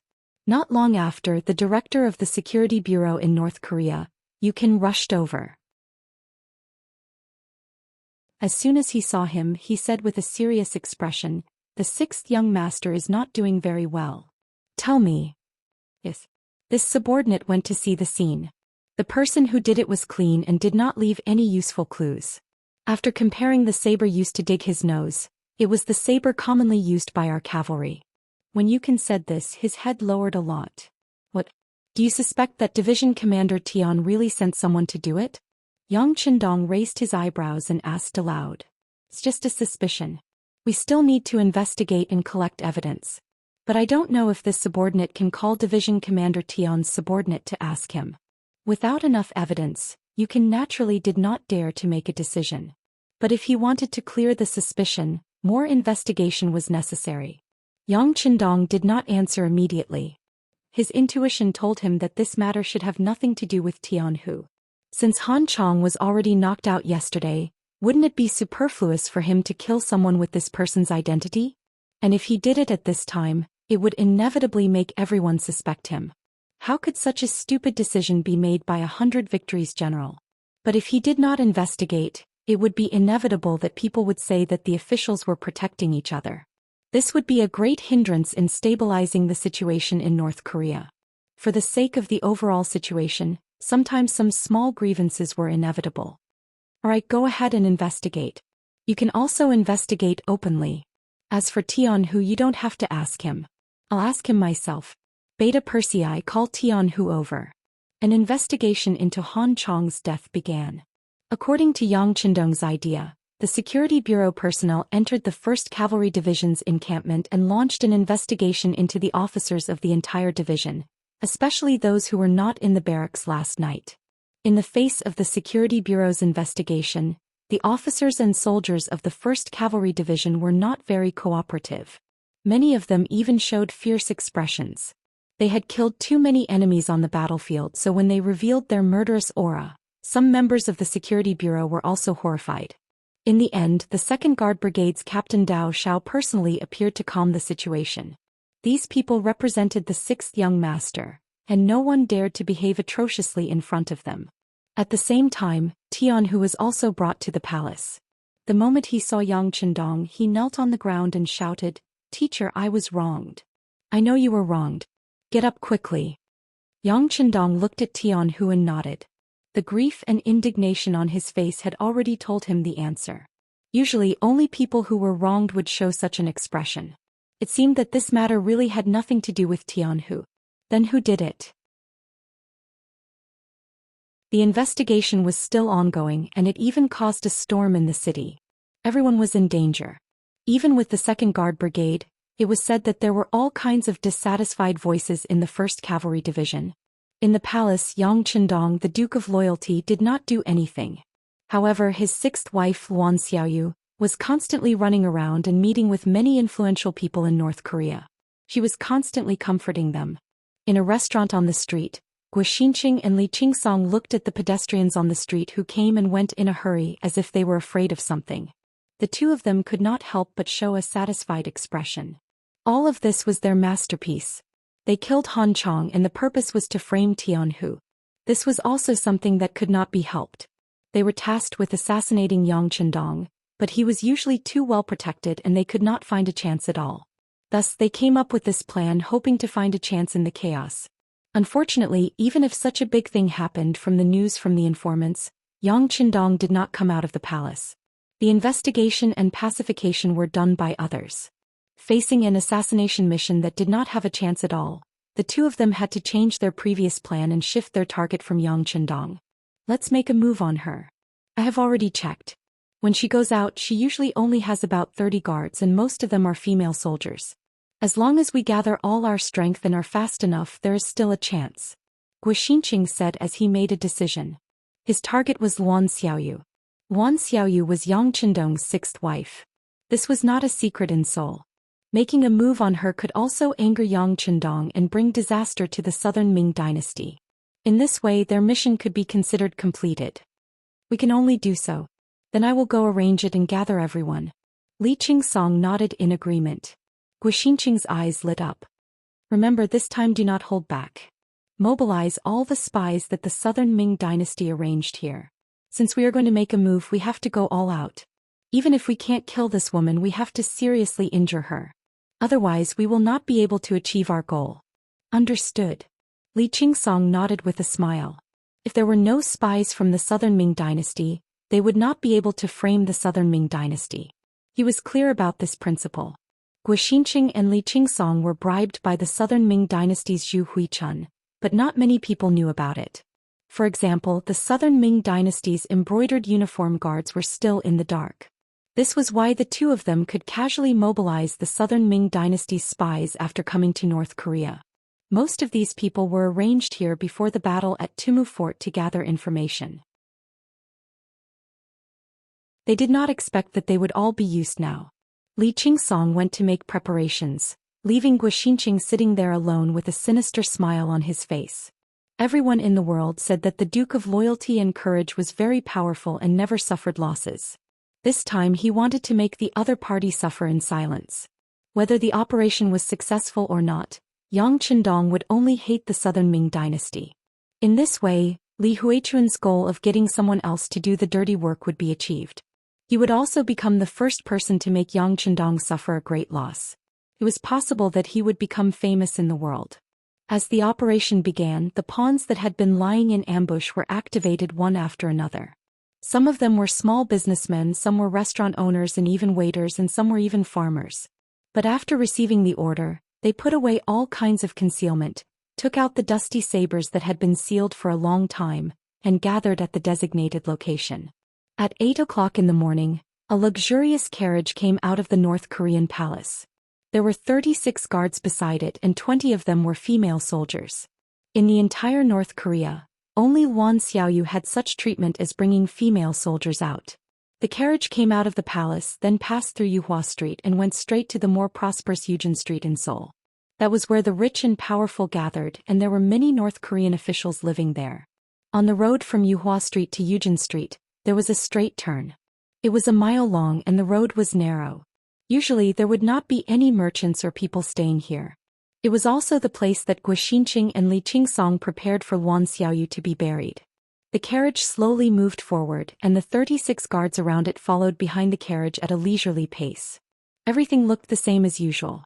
There was nothing out of the ordinary. However, the sudden sound of arrows piercing through the air broke the silence. The arrows pierced the carriage as if they had eyes, and soon the carriage became a hedgehog. Boom! A flashing red signal flare rose into the air, and someone among the guards issued a warning. The other guards shouted to protect Minister Luan, and the carriage was protected.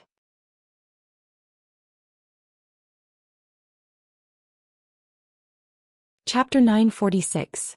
Guo Xinqing, who was lying on the roof of a tall building, had a fierce look in his eyes. Then he gestured to Li Qingsong on the other side to launch an attack. Before seeing whether Luan Xiaoyu was dead or alive, the operation had to continue. Especially before leaving behind the bodies of the Southern Ming agents, they couldn't retreat. A sharp whistle sounded, indicating the start of the attack. Immediately, nearly 100 men dressed in black walked out from the nearby houses and corners. They moved forward quickly like ghosts, heading straight for the luxurious carriage in the middle of the road. The 30 carriage guards kept retreating until they couldn't retreat any further. Then they pulled out their weapons and got into a defensive stance. The eyes of nearly 100 assassins were red. They only had one goal, and that was the woman in the carriage. As long as they killed this woman, they would have made a great contribution. Then they could return to the Southern Ming Empire to receive their rewards. This was their only hope to start afresh and become a righteous person again. They had to grab hold of this opportunity. With 100 people fighting against 36 people, the advantage was very obvious. After just one exchange, the assassins in black had the upper hand. 2 of the assassins in black even bypassed the guards and came to the front of the carriage. They reached out and pulled the curtain. Shwa! A white light flashed, and the arm that had just reached out suddenly flew up. A figure rushed out from the carriage. Who else could it be but Tianhu? 2 blades flashed quickly, and the assassins in black fell to the ground one after another. Not a single one of them was a match for them. At the same time, teams of cavalry appeared on both sides of the street and surrounded the area. Not good retreat. Seeing that this was clearly a trap, the assassins in black stopped attacking and turned to retreat. They wanted to use the surrounding buildings to escape. The 36 guards who had been resisting all this time suddenly had a Type 95 submachine gun in their hands. A series of gunshots rang out. One after another, the black-clothed assassins fell to the ground. The sound of gunshots indicated that they had lost the ability to escape. Let's go. Seeing that the ambush was actually a trap, Guo Xinqing and Li Qingsong, who were on the roof, also turned to leave. Although they had fallen into a trap this time, they had completed more than half of their mission. They had successfully shifted the blame to the Southern Ming Empire. However, at this time it was not so easy for the 2 of them to leave. Their movements had long been watched by the Wolf Fong Special Forces. When they were about to leave, more than a dozen shadows also followed them. Originally, there were many residences here, so it would be difficult to find the 2 of them. It was Li Qingsong's fault for blowing a whistle when he gave the order to attack. Wolf Fong happened to catch it. Then he found Guo Xinqing through Li Qingsong's hand gesture. Since they had been discovered, there was no way they could escape. Guo Xinqing and Li Qingsong, who were retreating immediately, realized that someone was following them. This made them extremely shocked. They could not understand how they had been discovered when they had been so careful. However, now was not the time to pursue these matters. Escaping was the problem that needed to be considered. Li Qingsong was very unlucky. In the process of escaping, he rushed straight toward another member of the Wolf Fang Special Forces and was blocked. Seeing that the road ahead was blocked, he gritted his teeth and jumped down from the roof that was more than 30 feet high. Ouch. Feeling that his ankle was twisted, Li Qingsong immediately took a deep breath. He rolled on the ground and got up. He supported his broken leg and continued to leave. Then when he stood up and looked up, 2 members of the Wolf Fang Special Forces appeared in front and behind him. They looked at him as if they were looking at a monkey being played. Their eyes were full of mockery. Enduring the pain from his ankle, Li Qingsong's hands reached for his waist. 2 short knives appeared in his hands. He shouted and rushed toward the 2 members of the Wolf Fang Special Forces in front of him. Ever since he joined the Imperial Secret Service, he was already extraordinary. This was where his confidence came from. Usually, 6 or 7 people would not be able to get close to him. Even if he was injured now, it should not be a problem for him to fight against 4 people. Li Qingsong, who was confident, rushed forward. The 2 short knives were fierce and powerful. He slashed diagonally. Every move he made was a killing move. It was as if he would kill anyone who dared to block him. Li Qingsong was desperate enough. His face was full of murderous intent. The 2 short knives were also very sharp. However, he did not know that his opponents were the best members of the Wolf Fang Special Forces, Silver Hand and Steel Leg. Facing the rushing Li Qingsong and the 2 short knives that were shining with silver light, the 2 of them were not afraid. Instead, they laughed and let him get close to them. However, they did not show the slightest intention to retreat. It was not until the short knives were in front of them that they stretched out 1 hand and 1 leg. They grabbed the back of the 2 knives with both hands and kicked Li Qingsong's chest. With a powerful force, a figure was kicked out. Even in the midst of frantically retreating, Li Qingsong's face still had an unconcealable fear. He thought that he was already very powerful, but he did not know that there was always someone stronger. Compared to the more elite Wolf Fang Special Forces, the gap between them was still very big. Under Li Qingsong's carelessness, or it could be said that his strength was not equal, he was caught red-handed. In contrast, Xianxia's luck was much better. He was not surrounded when he was escaping. Instead, he escaped from danger. When he landed in a small courtyard that had already been prepared, he changed into the clothes that had already been prepared here. Then he pretended that nothing had happened and walked to the street. Reality told Xianxia that the 5-star army had obviously come prepared. Once they could not find him, he was afraid that they would immediately search for him. The small courtyard he was in was certainly not safe. Now only by walking out of Seoul could he be considered to be really out of danger. Xianxia, who had a beard on his face and changed into silk clothes, came to the street. Unfortunately, he found that there were soldiers of the 5-star army everywhere. They had actually blocked all the streets in this area. Anyone who entered or left had to be strictly checked. Xianxia reached out and touched the travel pass that he had already prepared. He wanted to try to rush out, but his calm personality made him stop the impulse in his heart. He did not know if the travel pass that he had bought from the North Korean official was useful. If there was a problem, then he would be walking into a trap. He looked to his left and right, and when he saw a large mansion, he suddenly made a decision. He would hide there for a while. He didn't believe that the 5 astral army would be able to seal off the streets forever. As long as the situation was not as tense, it would be time for him to escape. Xianxia's face was as calm as possible. He left the crowd without attracting any attention and went straight to the courtyard with the word Li written on it. When he arrived at the foot of the courtyard wall, he didn't immediately jump over the wall. Instead, he first listened to see if there were any movements in the courtyard.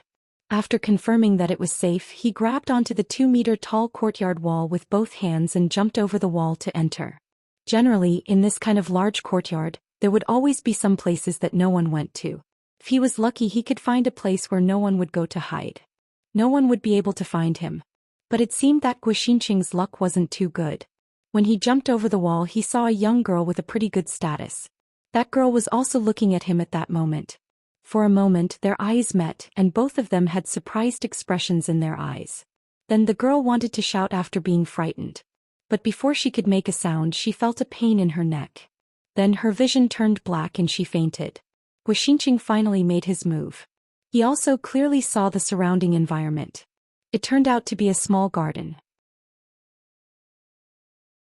Judging from the building in front of him, it should be a courtyard that belonged to a young girl's boudoir. It was obvious that the girl from before was sitting here thinking about something. Perhaps she was too engrossed in her thoughts, so she didn't make any movements, causing Xianxia to misjudge. Fortunately, the girl was knocked unconscious at the first moment and did not expose herself.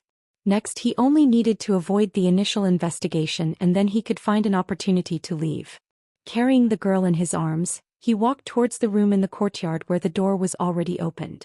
This would become Xianxia's temporary shelter. Overall, his luck was not bad.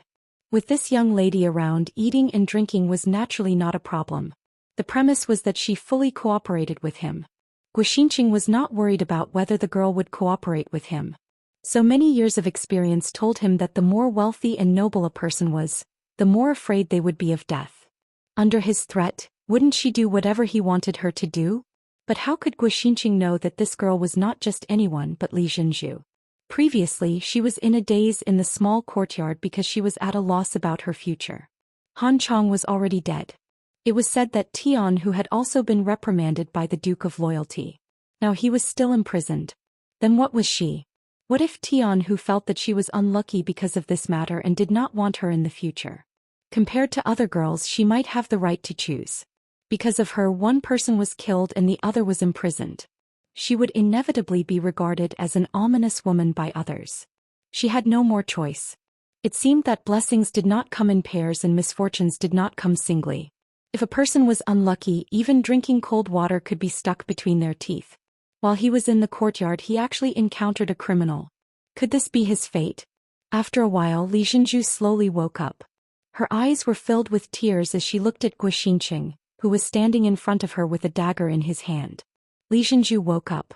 Xianxia showed a kind face as much as possible and said, "I am not a bad person. I just defended some enemies. They want to deal with me, so I temporarily hid here. Please rest assured that once the danger is over, I will leave. As long as you cooperate and don't yell, I will not hurt you. How about it?"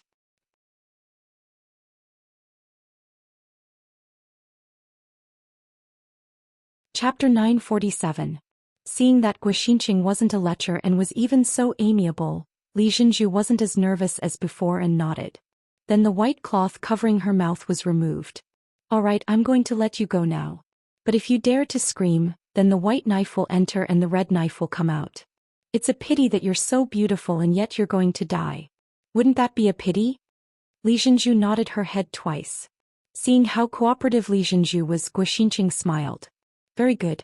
Next, I have a request. Before I leave, you can only stay in this room. If I discover any movement from you, I guarantee that within a few steps, my knife will fly out and take your life. Do you understand?" "I understand." Li Zhenju nodded her head obediently. "Very good, I believe you're a smart person." Xianxia laughed again. Then he walked to the small table at the side and casually drank the tea placed there. At this moment, it was as if the well water didn't interfere with the river water and the well water didn't interfere with the river water. They were only waiting for the danger to pass before going their separate ways. It was as if they had never met before. On the streets outside the Li residence, the investigation was still ongoing. The main focus was on middle-aged men. As long as it was someone like this, no matter what identity they had, they would be taken away for screening. Just from this point alone, Xianxia was right not to rashly walk out. More than 2 hours had passed since the search began, but there was still no result. Wolf Fong Captain Tai, who led his men to search the area and finally found the courtyard where Xianxia was staying. They also found the clothes that Xianxia was wearing. This should be one of his strongholds. The surrounding streets have been tightly sealed off. It's impossible for him to leave. How about this? Inform all the troops to search from house to house. In short, we must find him. Tai, who looked at the clothes that Xianxia had thrown away and said angrily. The target actually escaped from under his nose. This was a great humiliation. If he still couldn't find him, how could he face the 6th young master? Therefore, no matter what price he had to pay, he had to find him. After the streets were sealed off, the search began. The Cold Vanguard Regiment of the nearby C's 4th Division had been transferred over to guard the perimeter. The Wolf Fong Special Forces and the 1st Cavalry Division became the main force in the house-to-house search. Finally, the two tigers met and launched a joint operation. Coincidentally, Tianhu and Taihu had met at the entrance of the Li family's courtyard. This place was very close to the street and it was also a big house with many rooms. It would be very easy to hide a person here. When the two tigers appeared at the entrance of the Li residence with several subordinates, the two nodded in greeting. One was an infantryman while the other was a cavalry. One was a regular combat unit while the other was on a special mission. This made it very difficult for both sides to work together. But now they actually bumped into each other. It must be said that it was a kind of fate. Captain Tai, after you. Teacher Tian is too polite. This is Li Minheo's residence, right? You should go first. After a round of politeness, it was Tianhu who raised his arm and knocked on the door. After all, everyone knew that he and Li Minheo's daughter seemed to get along very well. After all, they would be family in the future. Things like knocking on the door, he could do it. If someone else did it, it would be equivalent to not giving Tianhu face. Taihu was a very good person, so he gave up the opportunity. After a round of knocking, the door of the Li residence opened. As the master of the house, Li Minheo came out with a group of servants. Teacher Tian. Li Minheo didn't know what was going on outside, but with the idea that it was better to avoid unnecessary trouble, he stayed in the house and prohibited others from entering or leaving. When he suddenly heard someone knocking on the door, he was a little unhappy. He thought that someone was targeting the Li family. But when he opened the door and saw that the leader was Tianhu, the anger on his face suddenly disappeared and was replaced by a smile. Oh, I didn't know that Teacher Tian would come. Sorry for not coming out to meet you. Li Minheo was very polite. He spoke very fluent Chinese. It could be seen that he was an official who was heavily influenced by Sinology and Confucianism. Sir Li, I'm sorry. There are thieves nearby. We need to search from house to house. Oh, by the way, this is Captain Taihu. A slap does not hit a smiling face. Moreover, Li Minheo was Li Zhenju's father, so he spoke very politely. Oh, so it's Captain Tai. It's an honor to meet you. Li Minheo was a smart person. After listening to Tianhu's introduction, he knew that Taihu's identity was not simple. While he was smiling, he also tried to raise the other party's identity as much as possible. Sir Li is too polite. It's a pleasure to meet you. It's just that we have official business to attend to. We'll have a good chat with Sir Li next time. I don't know if we can do a check now. Taihu also had a smile on his face. He gave enough face to Tianhu. Otherwise, there would be no need to be polite. With the military order, they could just go in and check directly. Of course. Generals and brothers, this way please. Li Minheo smiled and stepped aside to let them pass. If it were someone else, he would be more or less unhappy. However, the leader was Tianhu, so he didn't feel any reluctance. Under Li Minheo's lead, everyone entered the Li family's courtyard. Then the brothers he brought with him started to search. Everyone knew that Tianhu was related to Li Minheo. Therefore, even though they were searching, they were very careful and didn't damage a single blade of grass or tree. After about half an hour, the soldiers returned to the main courtyard. The news they brought with them was that they didn't find anything suspicious. Tianhu nodded with satisfaction. Then he looked at Taihu. Since the Li family was related to him, it was better for him to not make some decisions. He didn't want others to say that he was covering for them. Taihu also smiled at Tianhu. Then he asked the team members he brought with him, "Are you sure you've checked everything? There's no problem?" "Yes, there's no problem. Only Miss Li Zhenju's courtyard is left unchecked." The team members reported. Then their faces showed some embarrassment. In the eyes of the soldiers, there was no difference between men and women. Since they were searching, of course, they couldn't let go of any place. However, who was Li Zhenju?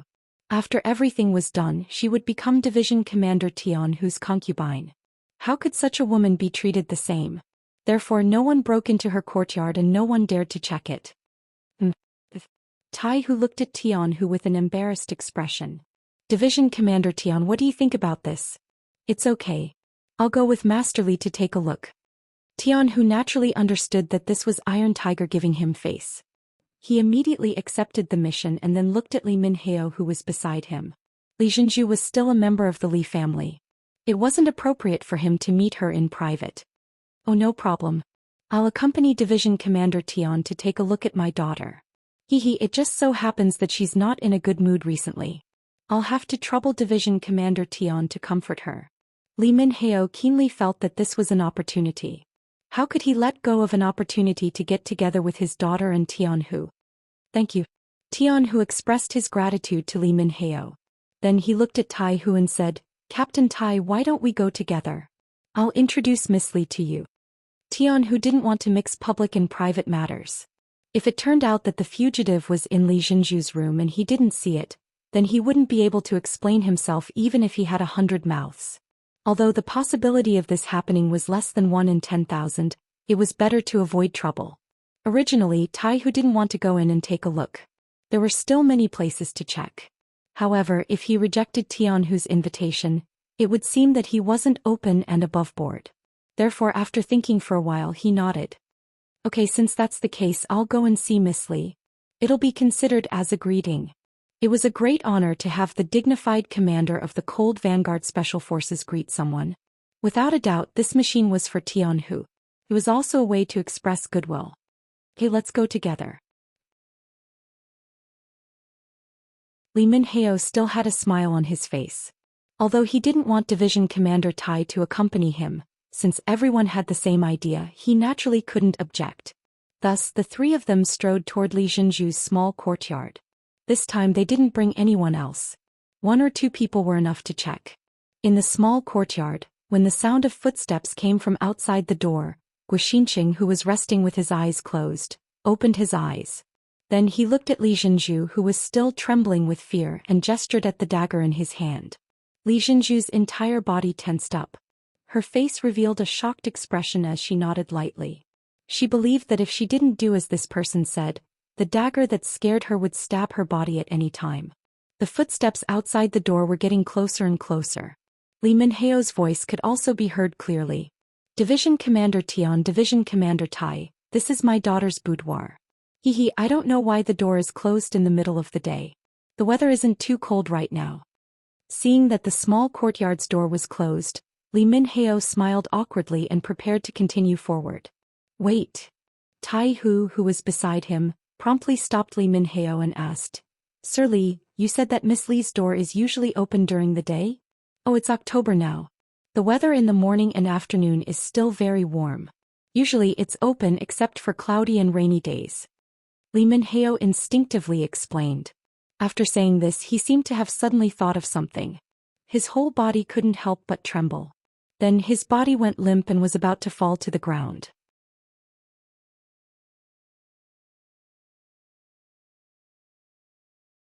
Chapter 948. Fortunately, Tianhu reacted quickly and reached out to steady him. Then he gently shook his head. Captain Tai is just suspicious. Perhaps there is no problem. Good, it's best if there is no problem. Li Minhao quickly returned to normal. After all, he had led soldiers before and had some courage. However, it was because this matter involved his daughter. Coincidentally, his daughter was the hope of the Li family. This caused him to lose his composure. At this time, Tianhu had already turned his head and looked at Taihu. Captain Tai, are you sure there is a problem here? I'm not sure, but we have to guard against abnormalities. How about this? We will stand on the left and right of the door and wait for Official Li to open the door. Then we will rush in. However, I don't know if Teacher Tian will have any problems with this kind of close combat. At this time, Taihu had no time to call his team members outside. If he left now and the person he was looking for was really in the room, he would definitely be alerted. Therefore, the next step would depend on him and Tianhu. I have no problem with close combat. Tianhu nodded. He was not originally a cavalryman. He only learned it later, so close combat was not a problem for him. Good, then we will need Official Li's cooperation. Don't worry, Teacher Tian and I are here, so there won't be any problems. In a while, you just need to act like normal. Taihu saw that Tianhu was so confident and his heart was set. Then his gaze fell on Li Minhao. In this short time, Li Minhao had also returned to normal. This matter involved the safety of his daughter and the future hope of the Li family. He also had to calm down. Hey, I know what to do. Don't worry. After the three of them had a preliminary understanding, they returned to the boudoir. In the room, Guoxinqing was listening attentively to something. Just a moment ago there was no sound outside, which made him suspicious. Now the sound outside was heard again, and it was Li Minheo's voice. Hee, this is my daughter's room. She usually likes to be quiet, so the mansion actually gave her such a courtyard. Now that the door is closed, she must be afraid that she is not feeling well. Let me ask her. In his words, Li Minheo had already revealed his identity. Guixinqing, who was in the room, did not doubt him. Instead, he looked at Li Zhenju, who could not stop her nervousness, and said, "It should be your father. Tell her that she is sick and has already laid down. When she gets better, she will go and pay her respects." Yes. Li Zhenju didn't dare to question him, so she nodded in response. Then she raised her head, suppressed her fear, and said aloud, "Father, your daughter is unwell and has already fallen asleep. How about this? When I'm better, I'll pay my respects to you." "Oh, where's my daughter feeling unwell? She was fine when we had breakfast this morning." The voice outside the door was getting closer and closer. Then, before Guixinqing could teach Li Zhenju what to say, the door had been pushed open from the outside, and a ray of sunlight naturally shone in. It was also at this time that the door suddenly opened and two figures flew in from the left and right. One of them fell in front of Guixinqing, who was holding a dagger. The sudden change caught Guixinqing off guard. He only thought that the person who came was the owner of this place and only brought two servants. He didn't think that the person who came was so skilled and moved so quickly. In a hurry, he instinctively dodged the attack and stabbed the dagger at Li Zhenju's body. The dagger stabbed out and went straight to Li Zhenju's waist. This scene made Li Zhenju couldn't help but scream. Then she felt her body become light, and then a tall and burly body blocked in front of her, facing the dagger. Sensing a familiar aura, Li Zhenju instinctively hugged the figure tightly. Then the sound of weapons clashing could be heard. A cavalry saber and a short saber clashed. At the last moment, the saber blocked the other party's attack and knocked it to the side. Needless to say, the person who saved Li Zhenju was Tianhu. At the critical moment, he took out his second dagger and saved Li Zhenju's life. When he stretched out his dagger, he also took the opportunity to take a few steps back and sent Li Zhenju to a safe place. Then he loosened his hand and put her down. He said to Li Minheo, who was still looking at the scene in surprise, "Look after her." After he finished speaking, Tianhu had already rushed out with his dagger. His target was Guixinqing, who was fighting with Tai Hu. Guixinqing, who was once an elite of the Great Ming Dynasty's genie guards and had few opponents, was in a crisis at this moment. The martial arts he was most proud of had become the most useless at this moment. When he faced the captain of the special forces, Tai Hu, he found that no matter how he struggled, he seemed to always be at a disadvantage. His speed, strength, and flexibility were all inferior. When Guixinqing first fought with Tai Hu, he felt a strong pressure. He retreated step by step. In the blink of an eye, he had already retreated 4 steps. Seeing that the wall behind him was not far away, his forehead was covered with layers of sweat. Swish! Another swift blade flashed over, brushing past his arm and slicing off a layer of flesh. Blood dripped down and pain assaulted his entire body, causing Guixinqing's movements to involuntarily slow down. This created an opportunity for Iron Tiger. Taking advantage of the moment when Guixinqing's retreating speed slowed down, Iron Tiger swept Guixinqing to the ground with a long leg sweep. When his body fell to the ground, Guixinqing instinctively wanted to jump up like a carp or a sparrowhawk. However, an extremely sharp thin knife was already placed on his neck. He had a feeling that if he dared to move again, his head would definitely be separated from his body. Guixinqing was captured alive. Facing the joint attack of Tai Hu and Tianhu, no one in the 5-star army could defeat them except for Yang Chendong. After Tai Hu removed Guixinqing's chin to prevent him from biting his tongue, he carried Guixinqing as if he was carrying a chicken. He smiled and turned around to leave. He had a feeling that this person's identity was definitely not simple. Perhaps he could get more details from him. Tianhu did not leave immediately. Seeing that Li Zhenju was frightened, he wanted to stay and comfort her. "Don't worry, the bad guy has been caught. No one will threaten you in the future. It was just a dream just now." Li Zhenju, who had calmed down, temporarily forgot her fear. She looked at Tianhu and asked, "You didn't kill Han Chong, right?" "Of course not. Xiong Kai must have something to do with that person just now. You can rest assured that with the 6th young master here, it won't take long for the truth to come out." Tianhu showed a rare smile. Not only him but probably all the people in Xianxia thought of Yang Chendong as an omnipotent existence. The so-called conspiracy in front of the sixth young master could only be seen through. Guixinqing was captured and so was Li Qingsong. When the two were taken to the dungeon in Seoul, the captured assassins quickly identified the two as their leaders. In this regard, the two had no intention to refute. They not only admitted it frankly, but also revealed their hidden identities. They only asked for a quick death. Tai Hu, who was in charge of the interrogation, came to the palace after getting the confession. After seeing Yang Chendong, he gave a detailed report. Yang Chendong listened quietly, but after Tai Hu finished, he shook his head. They said they were sent by Ingzong to deal with me?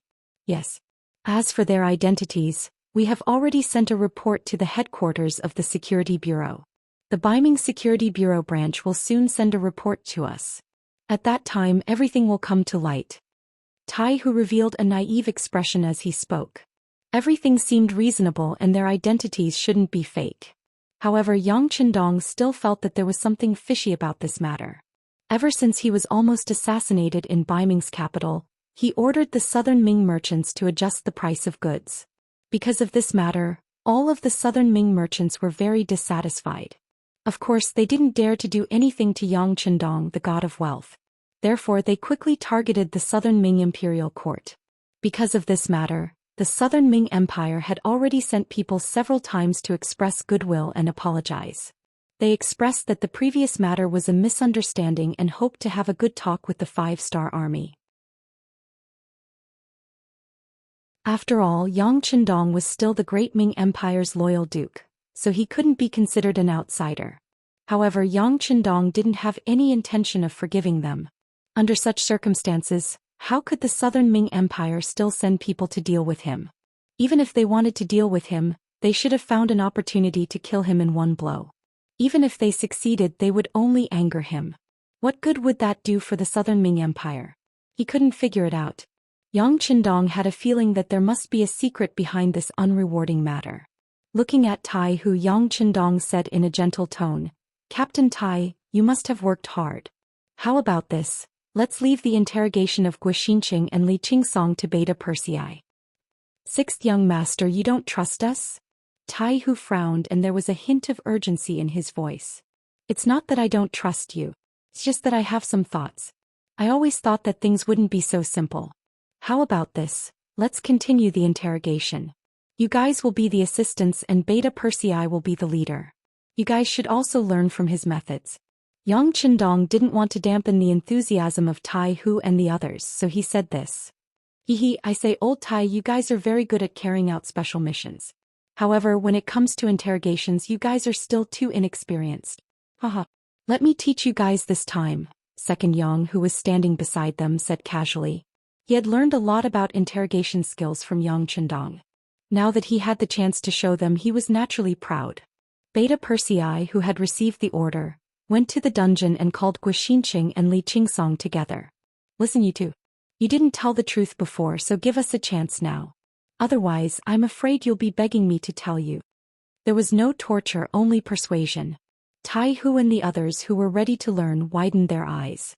If the other party could answer the questions just by talking nicely, wouldn't that be too ridiculous?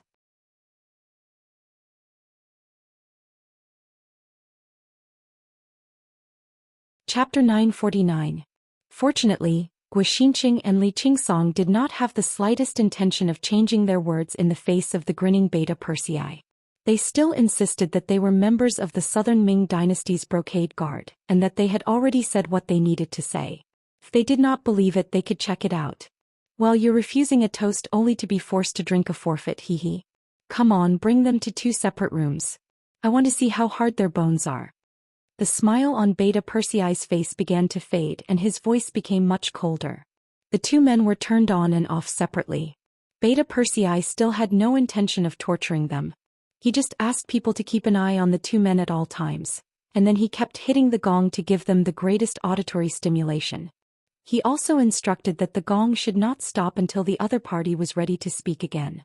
Every quarter of an hour, a different person would strike the bell. Such a simple arrangement fell into Tai Hu's eyes. He asked with a puzzled expression, "Is that all? You'll know if it works or not when you try it." Beta Persei laughed and turned to leave. It seemed that torture was not necessary, but this kind of visual stimulation was fatal. Perhaps the two men could bear it for a short period of time, but after a long time, they would not even be able to sleep. It would not take long for them to have a psychological breakdown. When that time came, they would not dare to lie. The case of Han Chang's murder was closed. The matter was done by the Southern Ming dynasty. Guoxinqing, Li Qingsong, and the others' complaints were posted at the entrance of the North Korean provincial government. As the provincial governor, Zhang Yi, in order to appease Han Chang's father Han Zhao, he specially hired him to work in the new government and gave him a certain amount of power. Politics was not about fighting and killing. The beauty of politics was in compromise. Han Zhao was arranged to work in the new government. This was a signal that the five-star army would not exclude the local forces of North Korea. As long as they made contributions, they would receive corresponding rewards. With this move, in addition to Yeshin's hiring of more than a dozen North Korean officials, stabilizing food prices, redistributing land, allowing more people to have their own land, opening trade routes, preparing to build factories, starting to recruit workers, and a series of other policies, the situation in North Korea became stable again. At this moment, Luan Xiaoyu stood up again and added fuel to the fire.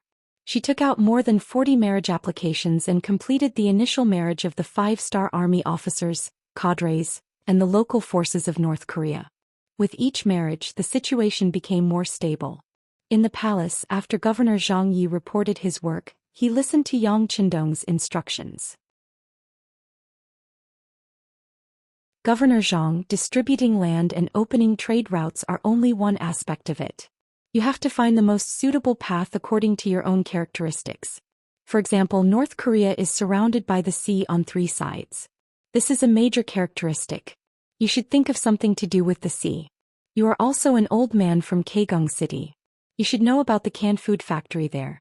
You can think of a way to ask your old mayor to think of a way to borrow some elites to build a factory in North Korea. As long as you have your own factory, there will be a way to sell your products. That is the same as having the freshest bloodline. Only then will you be able to ensure that North Korea's finances will not be affected. This way, you will be able to calm the people and create enough wealth to do what you want to do. Yes. Sixth young master is right. This official will immediately contact the mayor and ask him to support us no matter what. Zhang Yi nodded repeatedly. His eyes were filled with excitement. And the canned fish factory can be built. With the technology and the products are up to standard, you can consider promoting it to other places to sell. I believe that the brother provinces will support you. However, you must remember that you must not fish in a pond. You must have a plan and targeted development for the sea. You must not overdo the fishing. When the time is right, you can also consider artificially getting some fish seedlings and scattering them into the sea. Otherwise, our generation will be able to eat the capital, but the future generations will suffer.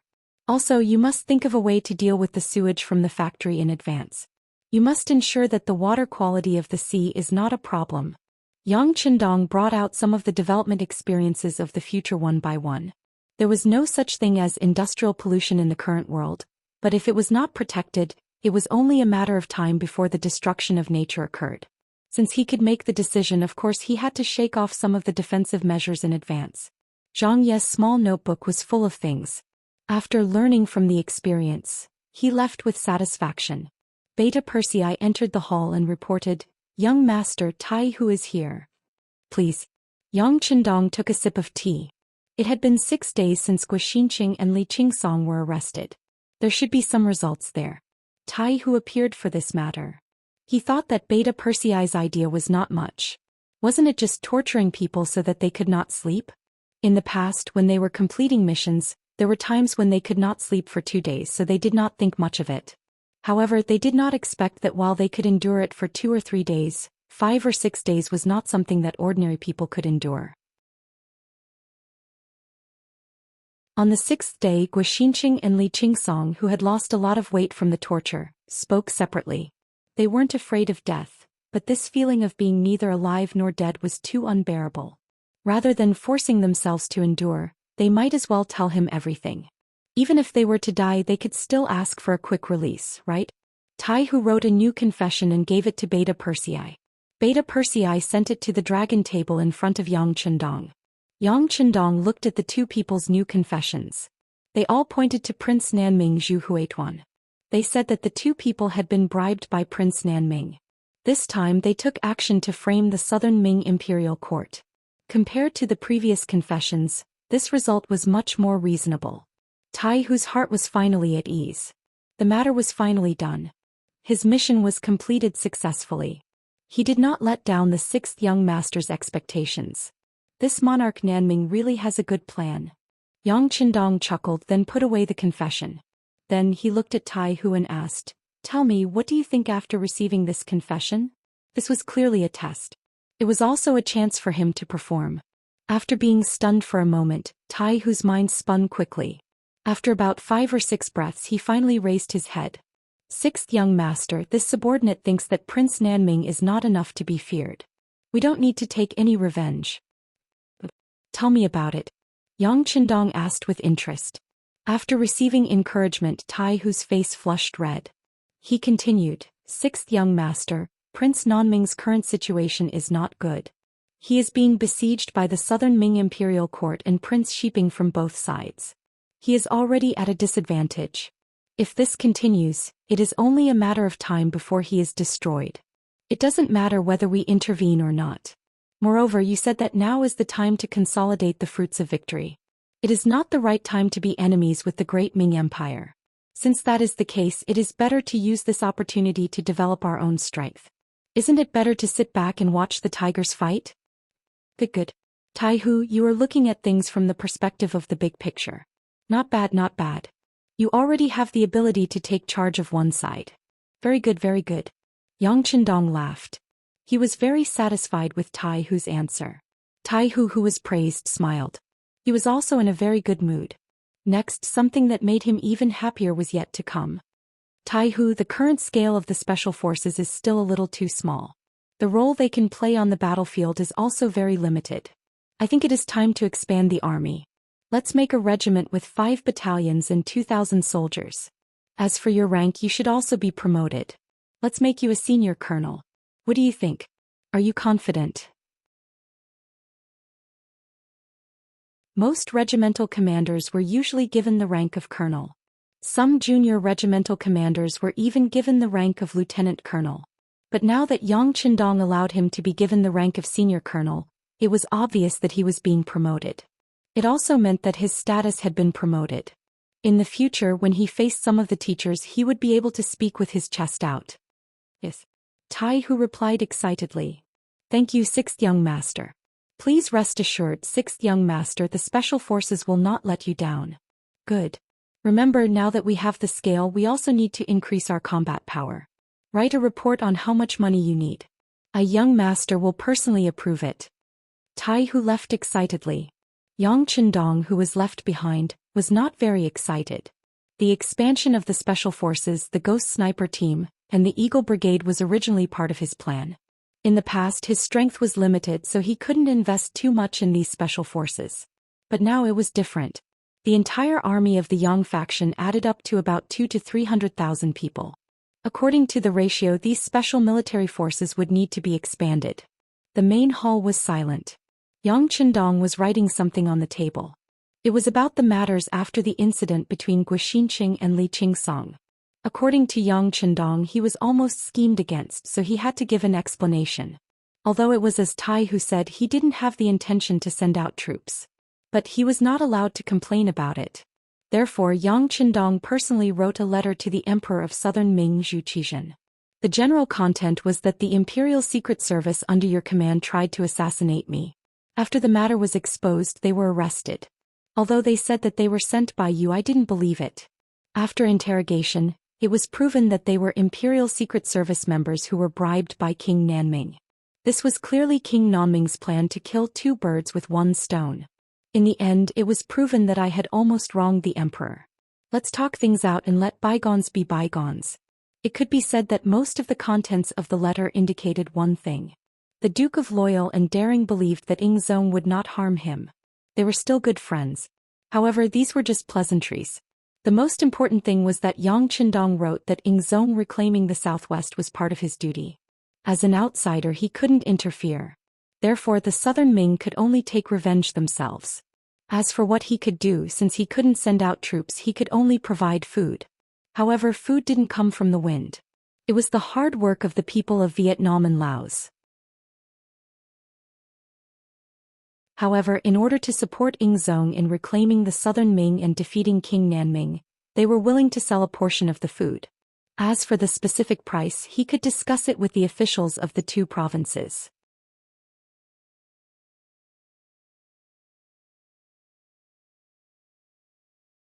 Chapter 950. In the end, the key point of this letter was to sell grain. After Laos and Vietnam became Xianxia's territory, the land was redistributed to the people. Because of the loans provided by Xianxia's bank, many people had their own fields and cattle. With the help of chickens and eggs, coupled with good weather, the grain production for more than 2 years had risen steadily. Now, not only were some granaries full of grain, but the second season's harvest was also about to arrive. The governor of Laos province, Luan Shaochen, and the governor of Vietnam province, Song Zhe, sent a telegram to ask if they could sell some of the excess grain in exchange for money, and at the same time, stimulate the enthusiasm of the people to farm. Previously, King Nanming's forces and the southern Ming imperial court had sent people to contact the two provinces, mainly to discuss the issue of buying grain. Unlike Xianxia, these two forces were vigorously sending out military equipment. In addition, no one knew when the war would start. Even if there were grain fields, no one was willing to plant them. Over time, the grain problem began to give them a headache. After knowing that Xianxia's provinces had grain, they wanted to buy some back in case of a rainy day. However, Yang Qindong did not agree at that time. After all, the grain from these two provinces was used to supply the grasslands.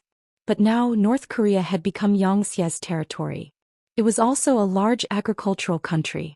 With the geographical advantage, they could buy grain from the grasslands in the future. This reduced the pressure on Vietnam and Laos, and the matter of selling grain finally slowed down. After the letter was finished, Yang Qindong personally sealed it after checking it. Then he called Beta Persei and asked someone to send the letter to Emperor Ingzong. Only then did Yang Qindong let out a long sigh. At the same time, he leaned back on the throne and narrowed his eyes. In the eyes of others, he was preparing to sell grain because he had a lot of grain. However, only he knew that he had a deeper and bigger plan, which was to strengthen the trust of the Southern Ming Empire. In order to meet this requirement, Yang Qindong was not prepared to sell grain at a high price. As long as the people and the government could make money, they would be satisfied. Looking at the Southern Ming Empire, once they realized that the amount of money used to buy grain was not high, and it was even more cost-effective than if they planted their own grain, they would naturally reduce the amount of grain they planted. Like this, if there was a day when he and the Southern Ming Empire turned the tables, he would only need to cut off the grain export chess piece to throw the Southern Ming Empire into chaos, and the opportunity would naturally present itself. Great Ming, although I admire your backbone and courage, but the weak are prey to the strong. Facts have already proven that you are heading towards decline. Since this is the case, for the sake of the Han people, I will replace you. Yang Qindong muttered in his heart as he slowly closed his eyes and breathed evenly. In the 10th month of 1454 AD, Korea became another province under Xianxia's control. This vassal state of the Great Ming Dynasty no longer needed to look up to the Great Ming Dynasty. Regarding this, there were many different voices in Bai Ming's court and there were many curses. While Dai Zong and Zhu Qiu were having a headache, Yang Qindong helped them in their hour of need. At the price of 120 taels of silver per warhorse, he loaned 50,000 warhorses to Bai Ming, which was 6 million taels of silver. Adding on the 5 million taels of silver that he had previously loaned them, the total was 11 million taels of silver. As the saying goes, money is king. After these 50,000 warhorses were sent from Shur City to Talu City, the different voices in Bai Ming's court quickly disappeared. With these warhorses, Bai Ming finally made a decision. After the new year, they would send troops to the grasslands and eliminate the threat of the Wara in the west. Although there were still 3 months because they were using too many troops and because this was the first time Bai Ming's Dai Zong Zhu Qiu had taken the initiative to go to war, the momentum was great and the preparation time was naturally very long. According to the information sent by the intelligence department in Bai Ming's capital, this time Bai Ming would attack the Wara from 2 different directions. The first legion was led by Yang Hong with a total of 200,000 troops, of which 50,000 cavalry and 150,000 infantry, including 10,000 firearms units and 100 cannons, heading towards the Hutao region from Datong Prefecture. The 2nd Regiment was led by the Xian Mansion's chief soldier Shi Wanshan, with a total of 200,000 troops, of which 50,000 were cavalry and 150,000 infantry, including 10,000 firearms and 100 cannons, advancing from Sanber to Jingzhou in the Shaojing region. After the Timu Castle incident, the Great Ming dynasty was divided into North and South. Baiming and Southern Ming finally revealed their fangs, each looking for their own goal, and started to prove their existence and realize their so-called great ambitions. At the beginning of December 1454 AD, Leng Feng and Wu Xing, who had lost contact for 2 years, finally sent back news. The political commissar of the 3 divisions, Qin Bo, personally returned to the grasslands Shiqing. When the news reached the ears of Yang Qindong, who was still helping Zhang Yi stabilize the situation in North Korea, Yang Qindong, who was originally planning to return to Chichuan City to celebrate the New Year, had no choice but to change his itinerary. Following Yang Qindong was the 1st Cavalry Division as well as the 6th wife Luan Xiaoyu. It was worth mentioning that Luan Xiaoyu was finally eaten by Yang Qindong. In the North Korean palace, only Luan Xiaoyu accompanied him and they met every day. Finally one night when Luan Xiaoyu boldly went into Yang Qindong's bed and said that she would be 18 in a month, Yang Qindong finally couldn't hold it in anymore and ate her clean. At this point she finally became the 6th wife. Before Yang Qindong left, he promoted some officials through his performance in the past 2 months. Among them, Li Jinzhu's father Li Minho was promoted to a general of North Korea and was allowed to establish a 30,000-man North Korean provincial self-defense force. Usually they were mainly responsible for the security of the province, and if they encountered foreign enemies, they were temporarily used to stop the enemy.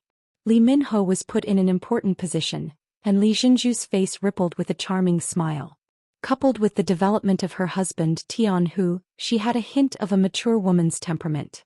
Speaking of Tianhu, he was the person who was most anxious to leave North Korea. Yang Qindong allowed the 1st Cavalry Division to begin to expand the army, but he could only stay in North Korea for a long time and couldn't find a suitable source of soldiers. Although he hadn't been idle in the past 2 months and had been looking for suitable soldiers in North Korea, the results were unfortunately not satisfactory. The soldiers who could pass their strict assessment were too few. In the end, only 100 people were recruited in 2 months, which was far from the goal of nearly 5,000 people. Now that he was finally going to leave and return to the grasslands, Tianhu was full of confidence. He couldn't wait to see the more powerful 1st Cavalry Division appear. He also couldn't wait to change his school star to a general star and step into the ranks of a real general. At the end of the year 145, Yang Qindong returned to the grassland city. It had been more than a year since he left. His return was welcomed by the city lord Yu Mian and the others. Most of the people in the city also walked on the streets to pay homage to their heavenly Khan. Luan Xiaoyu accompanied Yang Qindong by his side and looked at the people of the grassland kneeling on both sides of the street. She felt honored and happy, and the smile on her face never stopped. This was her man, the most powerful man in the world. Among the welcoming crowd, Yang Qindong saw Qin Bo, the political commissar of the 3rd Division Leng Army, whom he hadn't seen for 2 years. Half an hour later, in the Yang Mansion of the 1st City, the two sat together and listened to the recent reports of the 3 divisions of the Cold Front Army. 6th Young Master, we know for sure that the Golden Horde has changed its name to the Great Horde after splitting into several khanates. 6th Young Master, after our army set out, we encountered heavy snow. Relying on the compass, we climbed over some snow mountains and walked across some plains. Then we encountered the patrolling cavalry of the Great Horde. After quickly defeating them, we followed their lead and found many tall and fair-skinned people of the Guros tribe. We learned many things from them. The most important thing was that under the oppression of the Golden Horde for 200 years, they were extremely dissatisfied and were carrying out all kinds of resistance. Such things often happened in the Siberian grassland when the 3 divisions of the Cold Front Army entered. 6th Young Master, because our radio station was smashed on the way, it couldn't be used normally. Without asking for permission, Commander Wu Xing and I privately decided to support the Guros in the Siberian region to resist the invasion of the Great Horde, and it was quite effective. Because of our bravery in battle, strict military discipline and fair rewards and punishments, our army has now expanded to more than 30,000 people. After the 3 divisions of the Cold Front Army, we formed the 1st Division, the 2nd Division and the 3rd Division. Each division has about 8,000 people. Also, the Jurchen Cavalry Division has expanded from the original 3,000 to the current 8,000. The news entered Yang Qindong's ears and he quickly digested it. The Siberian grassland that Qinbo mentioned was the future Siberian Khaganate. It effectively blocked the declining Great Horde and the rising Russian Empire in the northwest of the Great Ming Dynasty. The north of the Great Ming Dynasty was now the north of the current Liaodong, the northeast of China, including the Russian Far East. In ancient times, no one in the Central Plains dynasty had worked hard to develop such a place. At most they would declare their sovereignty. After all, the climate here was bad and it was quite difficult to develop with the production conditions of the time. Therefore the people who lived here were all fishermen and hunters. The grasslands of Siberia had become a dividing line, separating these neglected areas from the war between the Great Horde and the ancient Russians. In other words, if they were willing, the vast land in the Far East would belong to whoever sent troops to the north of Liaodong. That was half the size of the Great Ming Dynasty. It was impossible for Yang Qindong not to be tempted. However, at the same time there was a realistic problem. It was too poor and the winter was long and the summer was short. The climate was bad and it was not easy to develop there. You're tuning in to the Zhou Xian's Legacy YouTube channel. Don't forget to subscribe and join us on this journey to catch the most captivating stories.